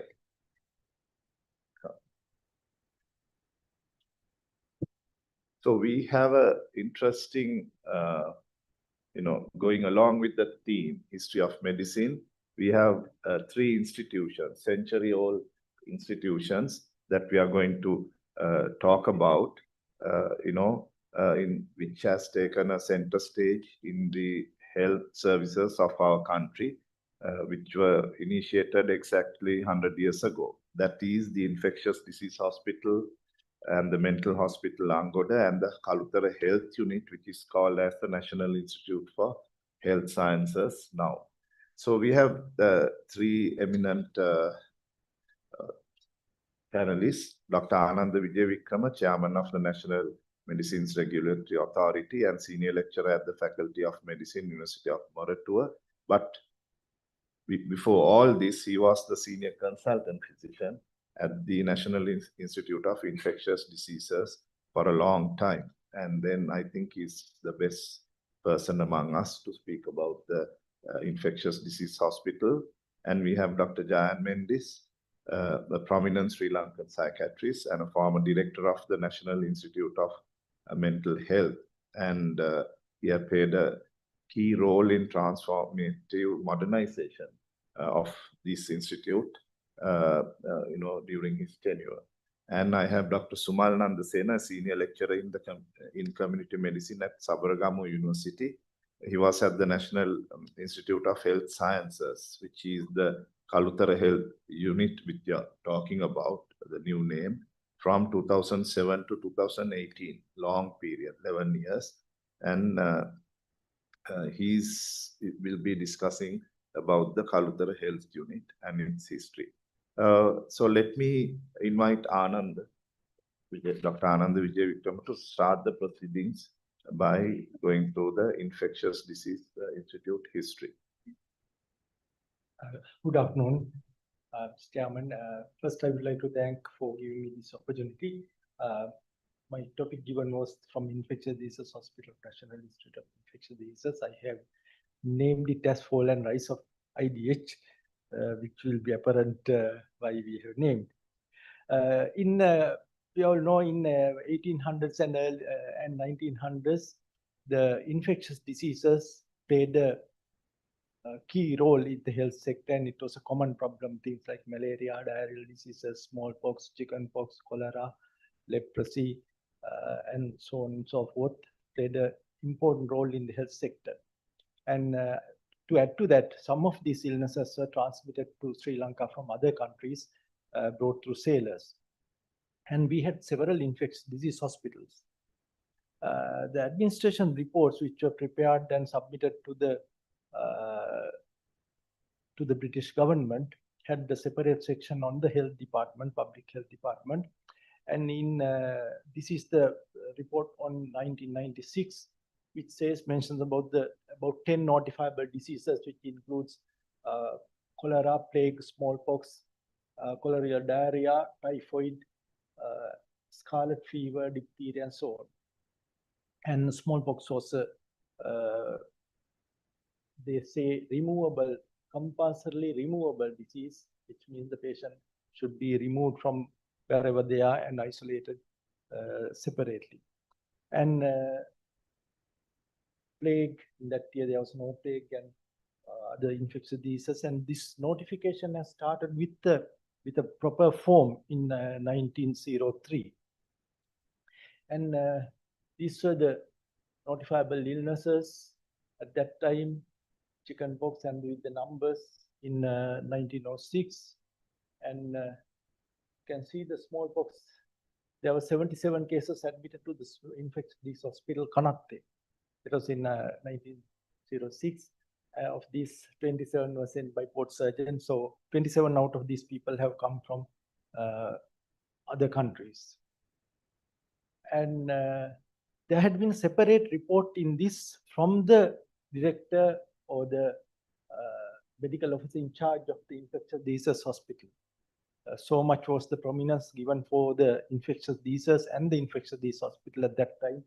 Again, giving the details of the number of patients admitted and the breakdown of these illnesses. And I was trying to find out where this Kanatte hospital was located, which was difficult. The only thing which led to have some information was this paper article published in Sunday Times under the name of Grave Business. Giving the business, they were talking to the discussion with the interview with the Raymonds. And so he was mentioning his experience, saying that it was located, the infectious disease hospital was located in the area where now the BMICH and the SLBC is located, and Kanatte was close by. So that was the closest information I could get. However, in 1996 report, 1908 report, they mentioned that there's a great need for a modern infectious diseases hospital in Colombo. The present establishment consists of a series of Kajan huts, which have been yearly patched up since they were originally erected over 20 years ago. There are only advantages that they can be removed and destroyed easily.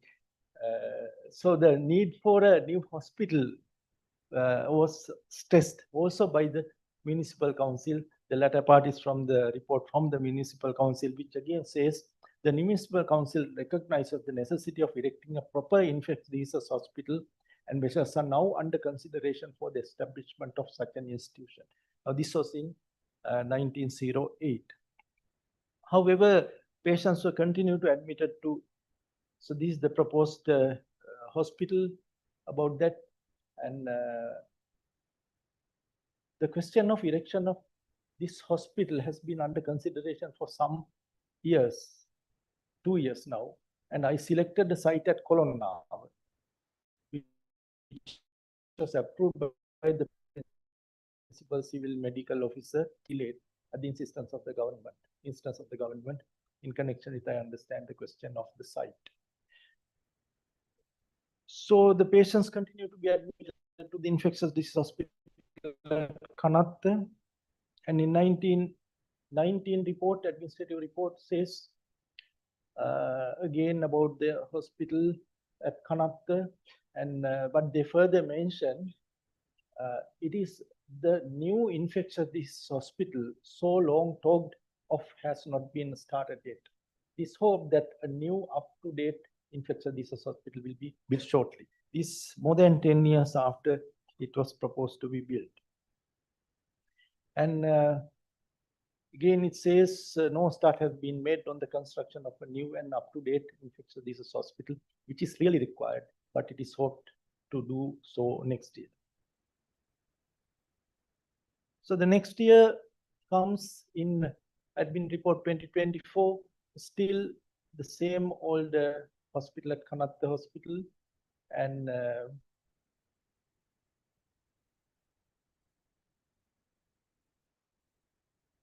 plague 68 cases and 25 males and 1 female was admitted to the infectious disease hospital, and many of them had come sailing from other countries, and they were kept under quarantine. In 1925, the admin report says the infectious hospital has had 100 beds, the Kanatte Hospital, and is about isolating patients with smallpox in that hospital. But in the same report, it is mentioned the new hospital is being built on modern lines at Angoda, 6 miles away from Colombo, and it is hoped to occupy the new buildings early next year. That was in 2025, and in 2026, the new hospital at Angoda was started on 16th of February. And they closed the old hospital in March after shifting it completely. And so there's quite a description on the hospital. And in the same report, it says it had 158 beds. In a 1927 report, it says, discuss about the hospital, and there had been 1,271 admissions with 77 deaths, with smallpox, plague, and so on. So these are the infectious diseases hospital admitted to infectious diseases admitted in 1937. So this has been continuing, and it seems more and more patients have been admitted. Now this year, 3,880 patients had been admitted, and this is indicating the same, this notifiable illnesses. This is at the entrance of the hospital, displayed at the entrance of the hospital, which is still there. And 1952, the name of the infectious diseases hospital had been changed to Fever Hospital, Angoda. I couldn't find the exact reason for this. And in 1956 report, the extract which I got from the article written by Professor Jennifer Pera to History of Medicine in Sri Lanka, the report says, although it contained 248 beds at the time of my visit, the inpatient strength was 399 on account of an outbreak of chickenpox and measles. And it further says the IDH at Angoda is an attractively built institution on the pavilion plan, which is in full consonance with modern conceptions of the treatment of infectious diseases where space permits. So it is a nicely built hospital with this long corridor branching out to wards.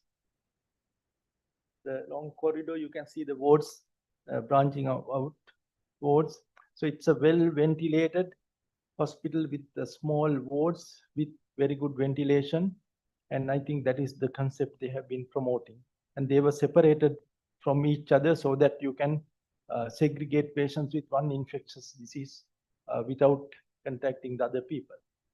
This is in 1957 report, says now these more than the previous year, 7,023 patients had been admitted, which means about 25 patients per day admission rate like that. So in considering and that includes patients with the 337 patients with diphtheria, 133 cases of polio as compared to 20 of the previous year, and so on. And this machine still there. That's the old iron lung machine, which probably used to ventilate patients with polio. However, then these numbers started coming down. Annual Health Bulletin 1982 shows the reduction of cases of polio, or whooping cough, diphtheria, tetanus, and so on. So the infectious diseases in the country were coming down. And so the stress and the importance given to the infectious disease hospital also came down. In 1982 bulletin, no mention of the infectious disease hospital. So the hospital was deserted, neglected, but the lawns were kept clean with these couches in the hospital. Facilities are depleted, very few patients. We had only about 8-10 patients in the night. And many staff members appointed to the hospital were on punishment transfers. And part of the land was grabbed by various individuals. And part of the hospital had been given to an NGO to run an orphanage. However, fortunately to the hospital, we had an outbreak of influenza in 2003. And there we had to accommodate these patients with influenza, and it was identified as the main place of isolation of these patients, even though we did not have necessary facilities. Since then, we took some key decisions for the improvement of the hospital. We started the medical clinic and decided to admit other medical patients. Now, this was to have necessary facilities, to justify having necessary facilities. And the plan was to evacuate the hospital if and when there is an outbreak of an infectious disease. And it worked to a fair extent. And we started the pediatric unit, started the intensive care unit in 2009, and then the dengue management unit in 2011. And we got interns appointed thereafter. This is the intensive picture of the intensive care unit. It's a 4-bedded one. Later, we got another 4-bedded ICU during the time of COVID. So now we are getting little prominence again. Annual Health Bulletin just mentioned that there's a hospital like this in 2007 and 8 Annual Health Bulletins. And this is the health policy plan. And it says the hospital had been upgraded to base hospital B. Actually, it was a special hospital. So I don't know whether it's an upgradation or a downgradation. And the National Influenza Plan prepared by the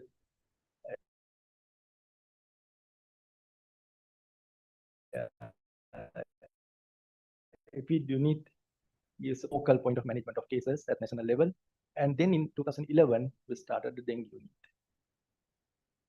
And this journey gradually went up and slowly but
$500 or transfers coming.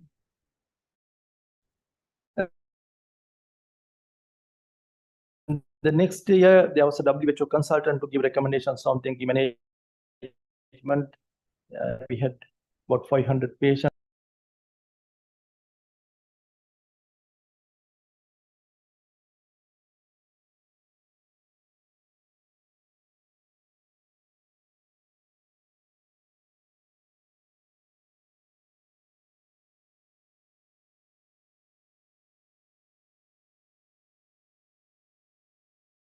Who are facing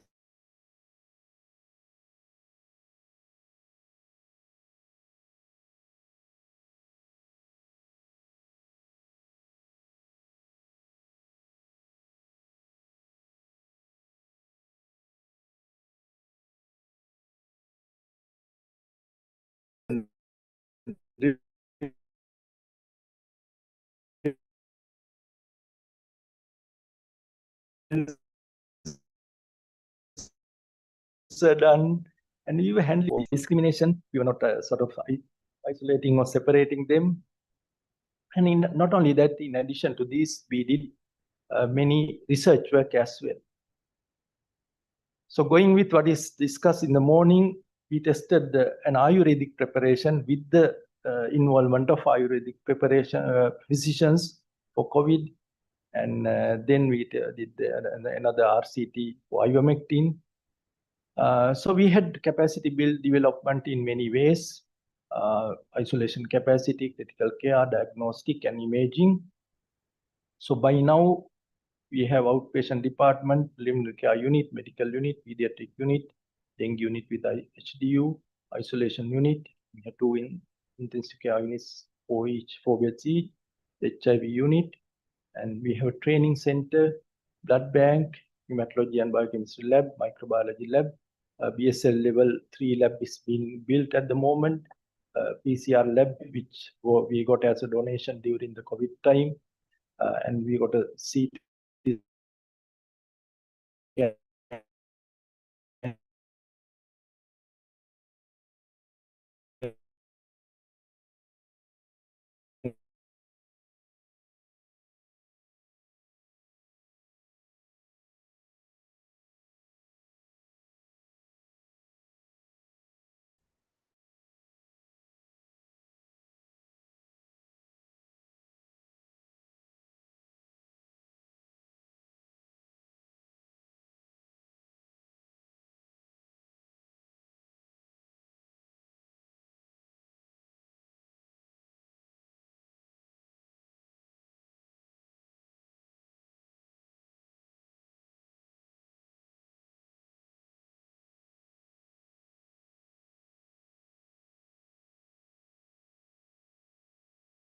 Another Ayurvedic product which is going on at present. And the training was started in an open hall, which we have been using as the clinic, which did not have, except for the space and the chairs. There was no other facilities there. Then we had the air-conditioned lecture hall in this. So the training was done in this container for many years. But now we have a auditorium which can house about 200 participants, which is I would say quite good. And in this we have done training programs. So other foreign delegates also. This group of Bangladesh physicians and nurses who had a dengue training, which was organized by the WHO. So that, and then we had another such training programs. So after 100 years, 3 weeks ago, we got this letter. Designation of National Institute of Infectious Diseases as a WHO collaborating center for training and research on dengue case management.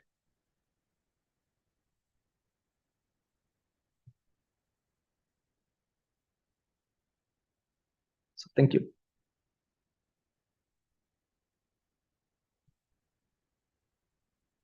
Thank you, Ananda, for that remarkable story. So in the interest of time, let me invite Dr. Jayan Mendis to tell us the story about the Institute of Mental Health at Angoda.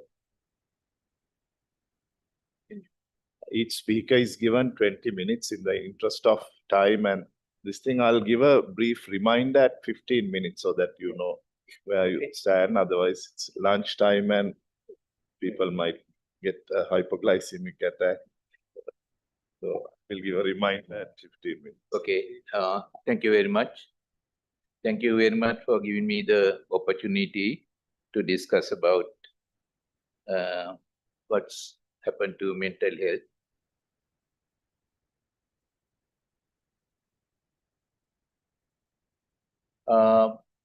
There's a book written by Carpenter, and this is about the history of mental health care in Sri Lanka. This is up to around 1980, 85 like. And the other photo is a picture of recently they had the 100th year anniversary. Excuse me. Okay, scroll.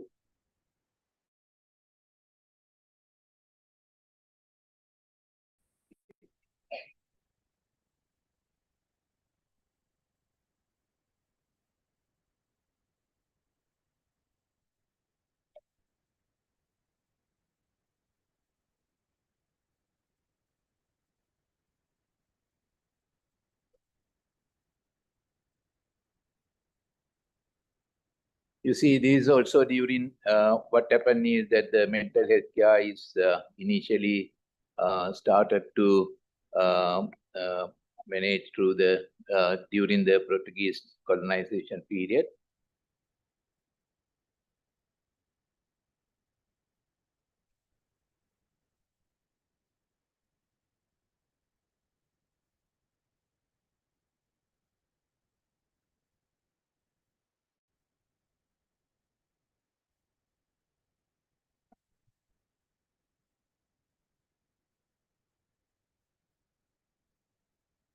Yeah.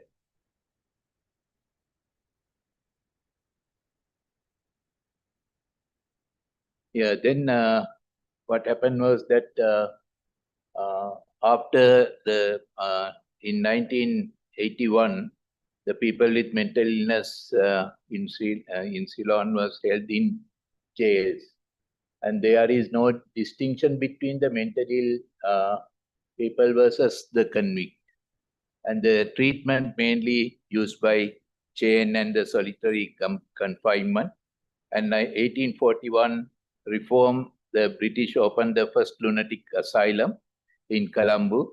That is also in the Borella prison. Then in 1875, these patients were moved from Colombo to new site in Cinnamon Garden. This is the today's it's the Radio Ceylon and that building, and it's a purpose-built building mainly to asylum to replace the convicted ones to mentally ill people. This had the facility for 400 patients, but what happened was quickly as there were no treatment facility available, this exceeded the capacity, and this exactly had 400 beds. Then what happened was lunatic. They decided to go away from Colombo, and they selected the land next to IDH, that is Angoda. Then the patient number exploded in Cinnamon Garden Asylum, and the authorities decided to go away from Colombo. And the 6 3-storied buildings were built, and it took about 10 years to build this hospital. And what happened was that even with this hospital, it is built for 1,700 patients. Within 10 years, within about 10 years time, what happened was patient number exploded. And in fact, they had about 13,000 patients, but it intended only for 1,700 patients. And then there were no trained psychiatric staff. No patient is discharged because by that time they did not have any medication for psychiatric disorders, and they mainly die, and that's how they get any vacancies. And the crisis exploded, and the colonial government ignored whatever wanted to happen. Then what happened was that because of that, they appointed an audit by this Professor E. Mapotha. This E. Mapotha's report is very, very important report for Sri Lanka. And he was the first external psychiatric review happened in Ceylon Mental Hospital. And he was sent from Maudsley Hospital, that is considered as the Mecca of psychiatry, and he inspected the condition of the hospital. On his first visit, what happened was that he had said that a scene which I have never seen equally in the very large number of mental hospitals which I have visited. A garden densely packed with turbulent mob of men, a few of them entirely nude, the majority naked except for a loincloth. Now and then, when the actual violence seemed imminent, likewise. But I was appointed there, I was sent there in 1986 as a psychiatric medical officer. When on my first visit there, also I saw exactly similar what was happening. And in fact, I must thank Professor Nalaka Mendis, who wanted me to read this book during first 3 months of his appointment. And this gave a huge understanding about what's mental health, or what was the mental health happening, and what has happened to mental health.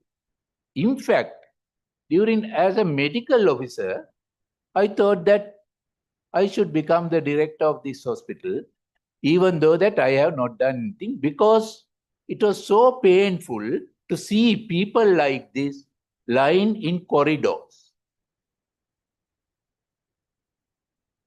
And his key findings were this: custodial and not therapeutic. Even in 86, it was mainly custodial and not therapeutic. And staff were untrained. Like IDH, we used to get all the people, those who have done some issues with the health department, in other words, these transfers. And the no patient classification and outdated lunatic ordinance, and called a disgrace to the civilized community. And he recommended, when you go through those recommendations, I realized in 1989, I started psychiatry in 1989, most of those recommendations were also not attended to or taken into any action. And train the staff, send doctors abroad, occupational therapy, classify patients, appoint a psychiatrist as a superintendent. Even today, we have a difficulty of appointing a psychiatrist as a director of that hospital. Outpatient clinic and the reform lunacy ordinance. Even today, lunacy ordinance is not reformed. 1876 lunacy ordinance is in action to date.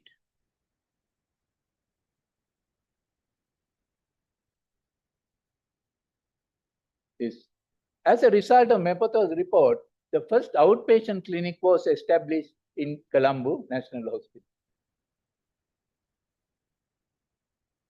Then 1943, neuropsychiatric clinic was commenced, and in 1960, 60 patients could be managed to sent out from Mangoda to Palavatta in Agalawatta area.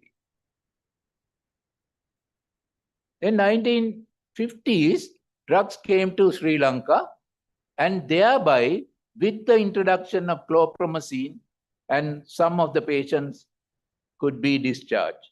Then, as a result of some incident was happened there, and it was mentioned in the press, resulted Vikramasinghe committee to appoint Vikramasinghe committee, and they appointed this Vikramasinghe committee report, and they also basically said the recommendation should be followed by given by the map author.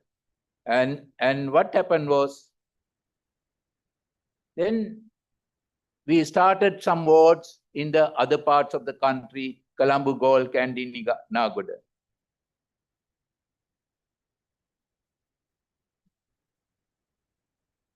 From 1960 to 1970, not that much of change happened, other than in 1970, Department Psychiatry Unit commenced from Colombo onwards.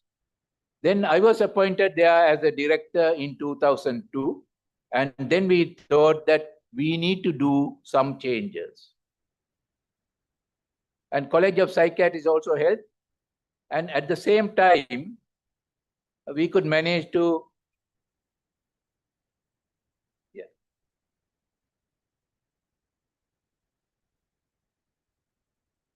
At the same time, we were planning to commence community mental health in Sri Lanka, for which Sahanaya initially played a huge role.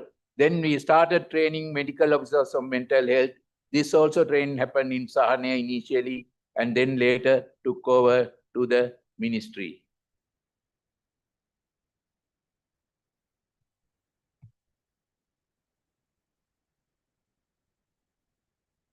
Then at the same time, we thought that we need to have a training program for the nurses, and the basic training was enriched with psychiatry, and 6 months training was commenced for the nurses in mental health, and the community psychiatry training also commenced as a separate training program, and we started transferring them to the various parts of the country.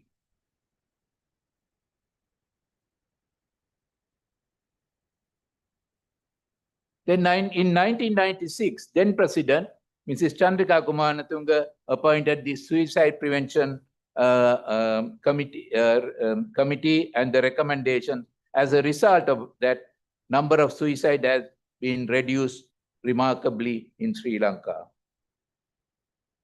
Then the separate directorate was built in 1998 for Directorate of Mental Health, mainly to manage the mental health budget and to carry through the decision taken by the Advisory Council on Mental Health.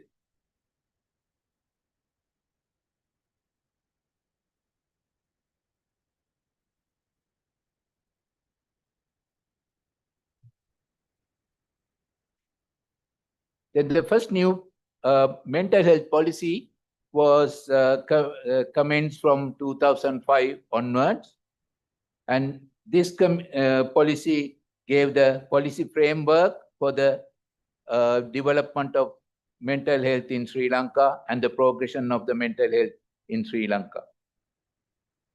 Then this is how the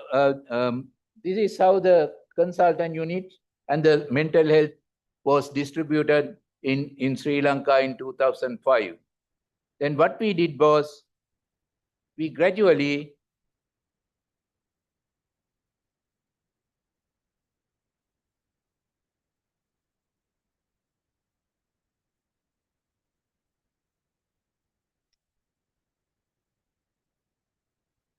even though the building looks very nice and grandiose, the things happening there was not that grandiose.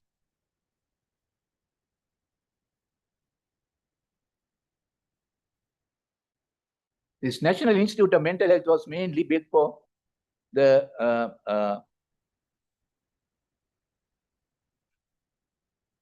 then what we did was, mainly we started specialized services.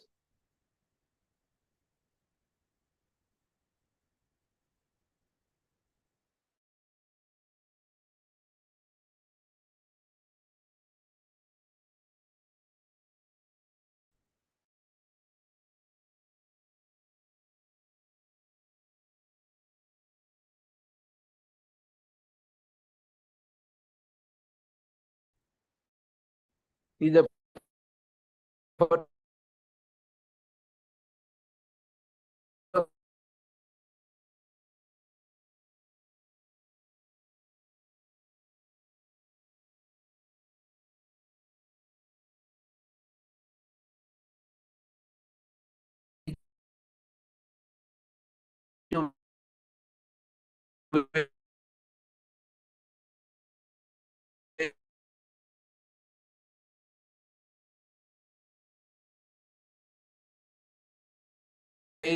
areas kind of a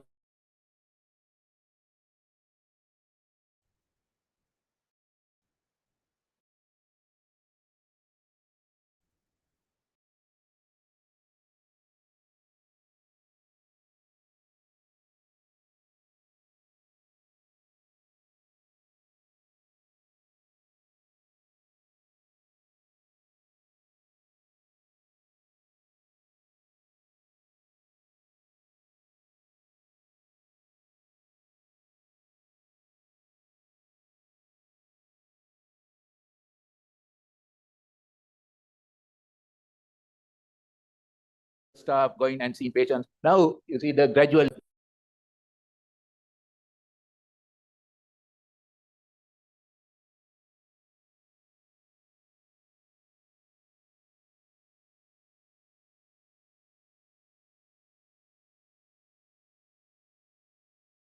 plan.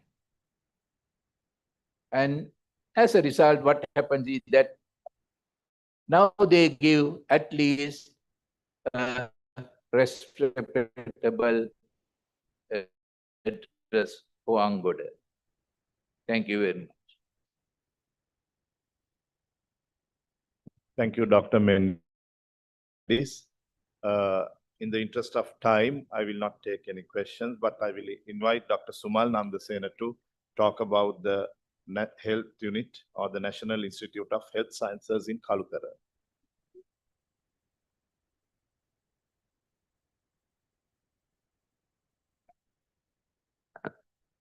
He's getting ready. There's a vehicle owner of KL 6170. Yeah, I think blocking somebody.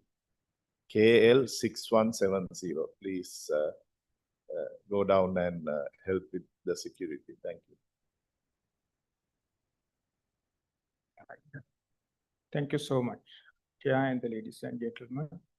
Now only actually I realized that 1/10 of centuries I was in the NHS. So I was able to talk at least one day about the NHS, but I limit my presentation before you warn me. So actually, before going to the 1926, so there's a story behind the inception of the first health unit in Sri Lanka that maybe spanned to several decades before 1926.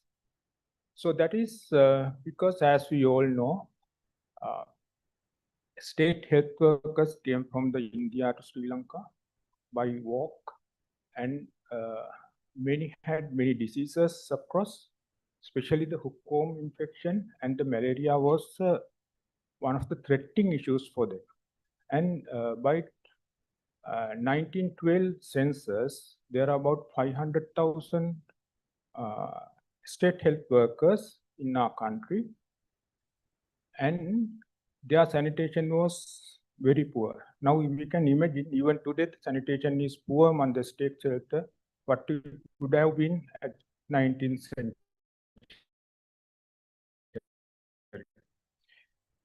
So what happens is, because of this health impact that they are having, it was very clear that the hookworm infection was infested almost 90% of the state health workers, and their productivity has also gone down. And it was a huge impact for the entire health sector. And the hookworm infection is not just limited to the health state sector, it was disseminating all across the other parts of the country as well. So in that context, 1930 actually, Rockefeller Foundation, which was in the United States of the world. So in the 1913, they have decided, so they came to Sri Lanka in 1960.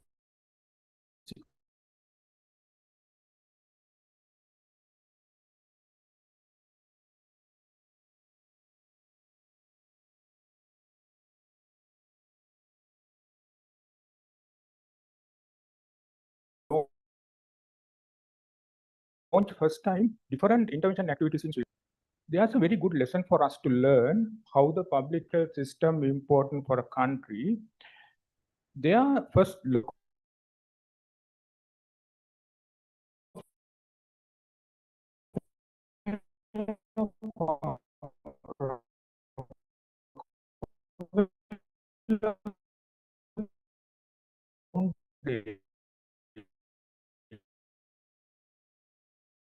as it goes, it was not a success story because of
delivering the services, which is located in Koholana, but now it has been upgraded, which we can see today.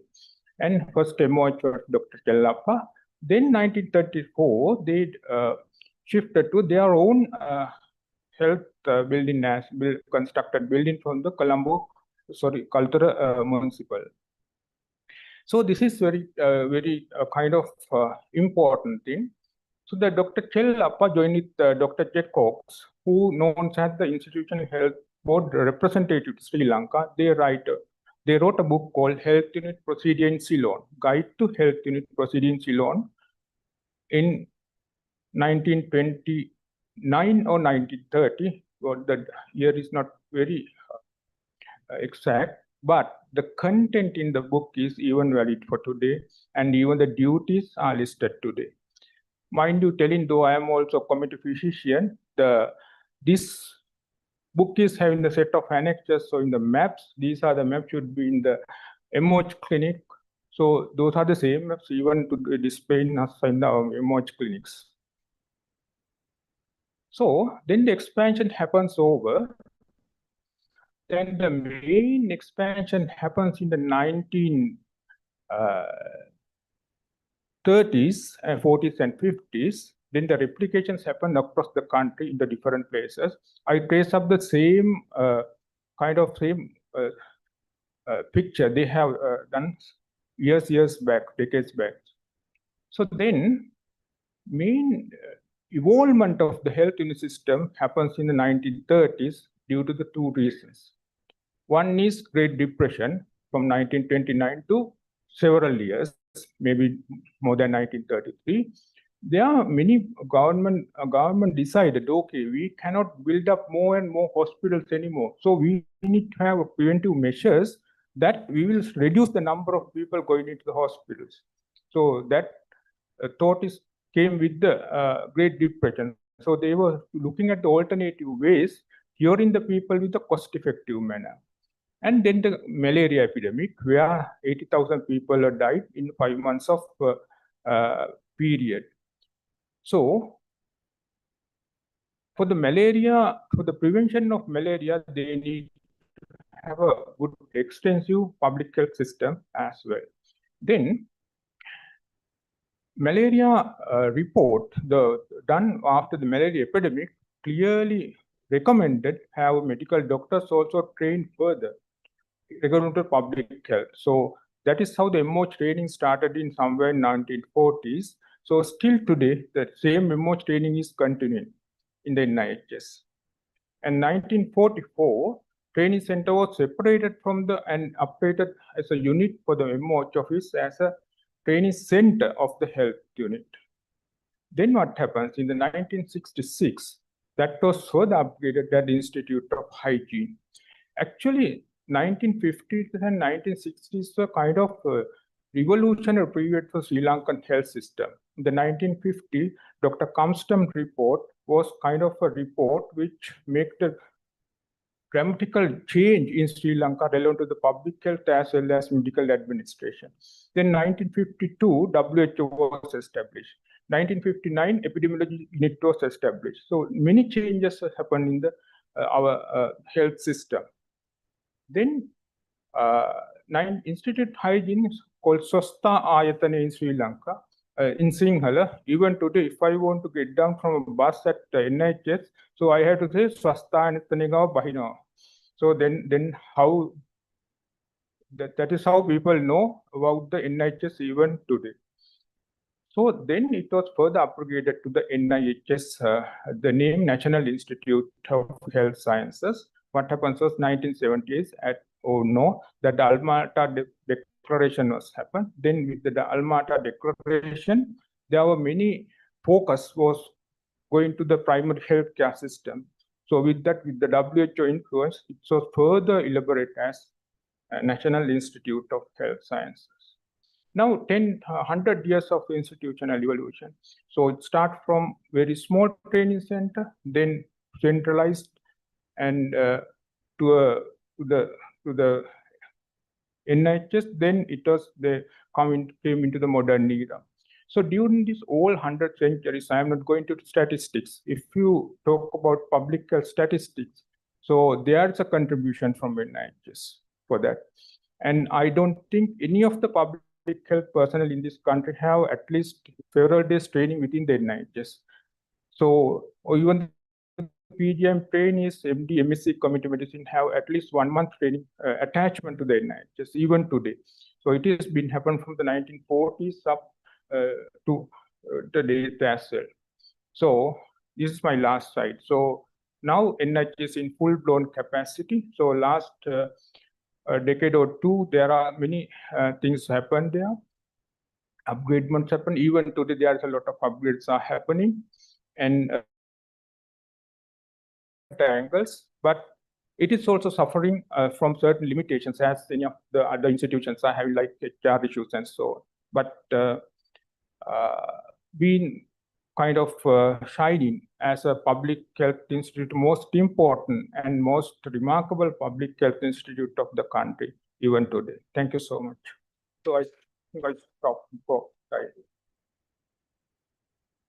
I think, thank you very much for to all three speakers. We finish on time, exactly at 1:40. So if you have any burning question, one or two, the most, you are welcome to ask them about the institution, but I think it's self-explanatory. We had a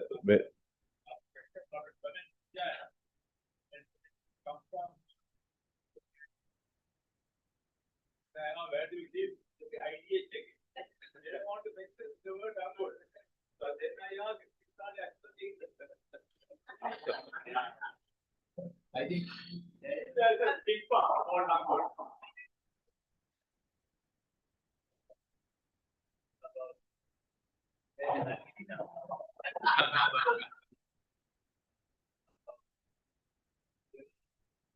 young people, they don't want to come and work in Angola because that is going to be there.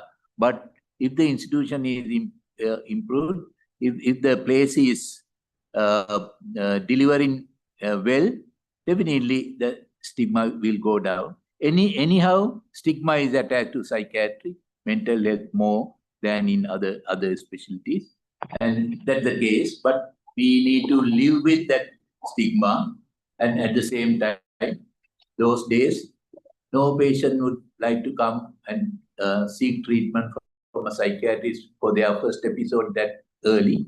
Now, most of them come within a week, and in private sector, almost within a day or two. That's from my registrar or the medical officer days to now. I think that's a remarkable because in those days, what happens is that they go through all these other methods and the Tobile and everything. Now, even without a yellow thread, they bring their patients, ordinary people. And they younger people, they come and just sit in front of us, say that I have a mental health issue. And because of that, even though the stigma is there, but stigma is reduced. And it is our duty to improve these places to these things. Is all over the world. In the UK, there was a place called Bedlam. And members of the public could pay to go and watch them, like in a museum. Can you imagine? Their patients, fighting each other and all. They pay some, like going into a museum. So it was all over the world and that we won. And then we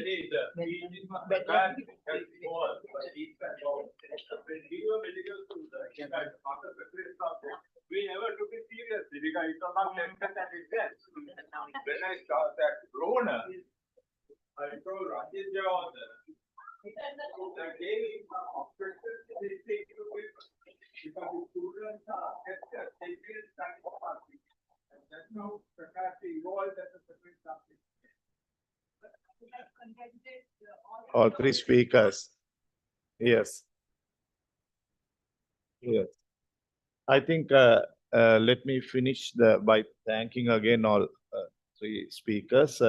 Let me conclude this session and hand over to the our compeer to do the final remarks and maybe a speech at last. Yeah. Over to you, Kulara. And another urgent announcement of vehicle blocking somebody else, CBW 7722. Please move your vehicle license up. CBW 7722. Thank you, sir. Ladies and gentlemen, as we come to the conclusion of today's proceedings, may I respectfully invite Professor Sarojaya Singha to deliver the closing remarks.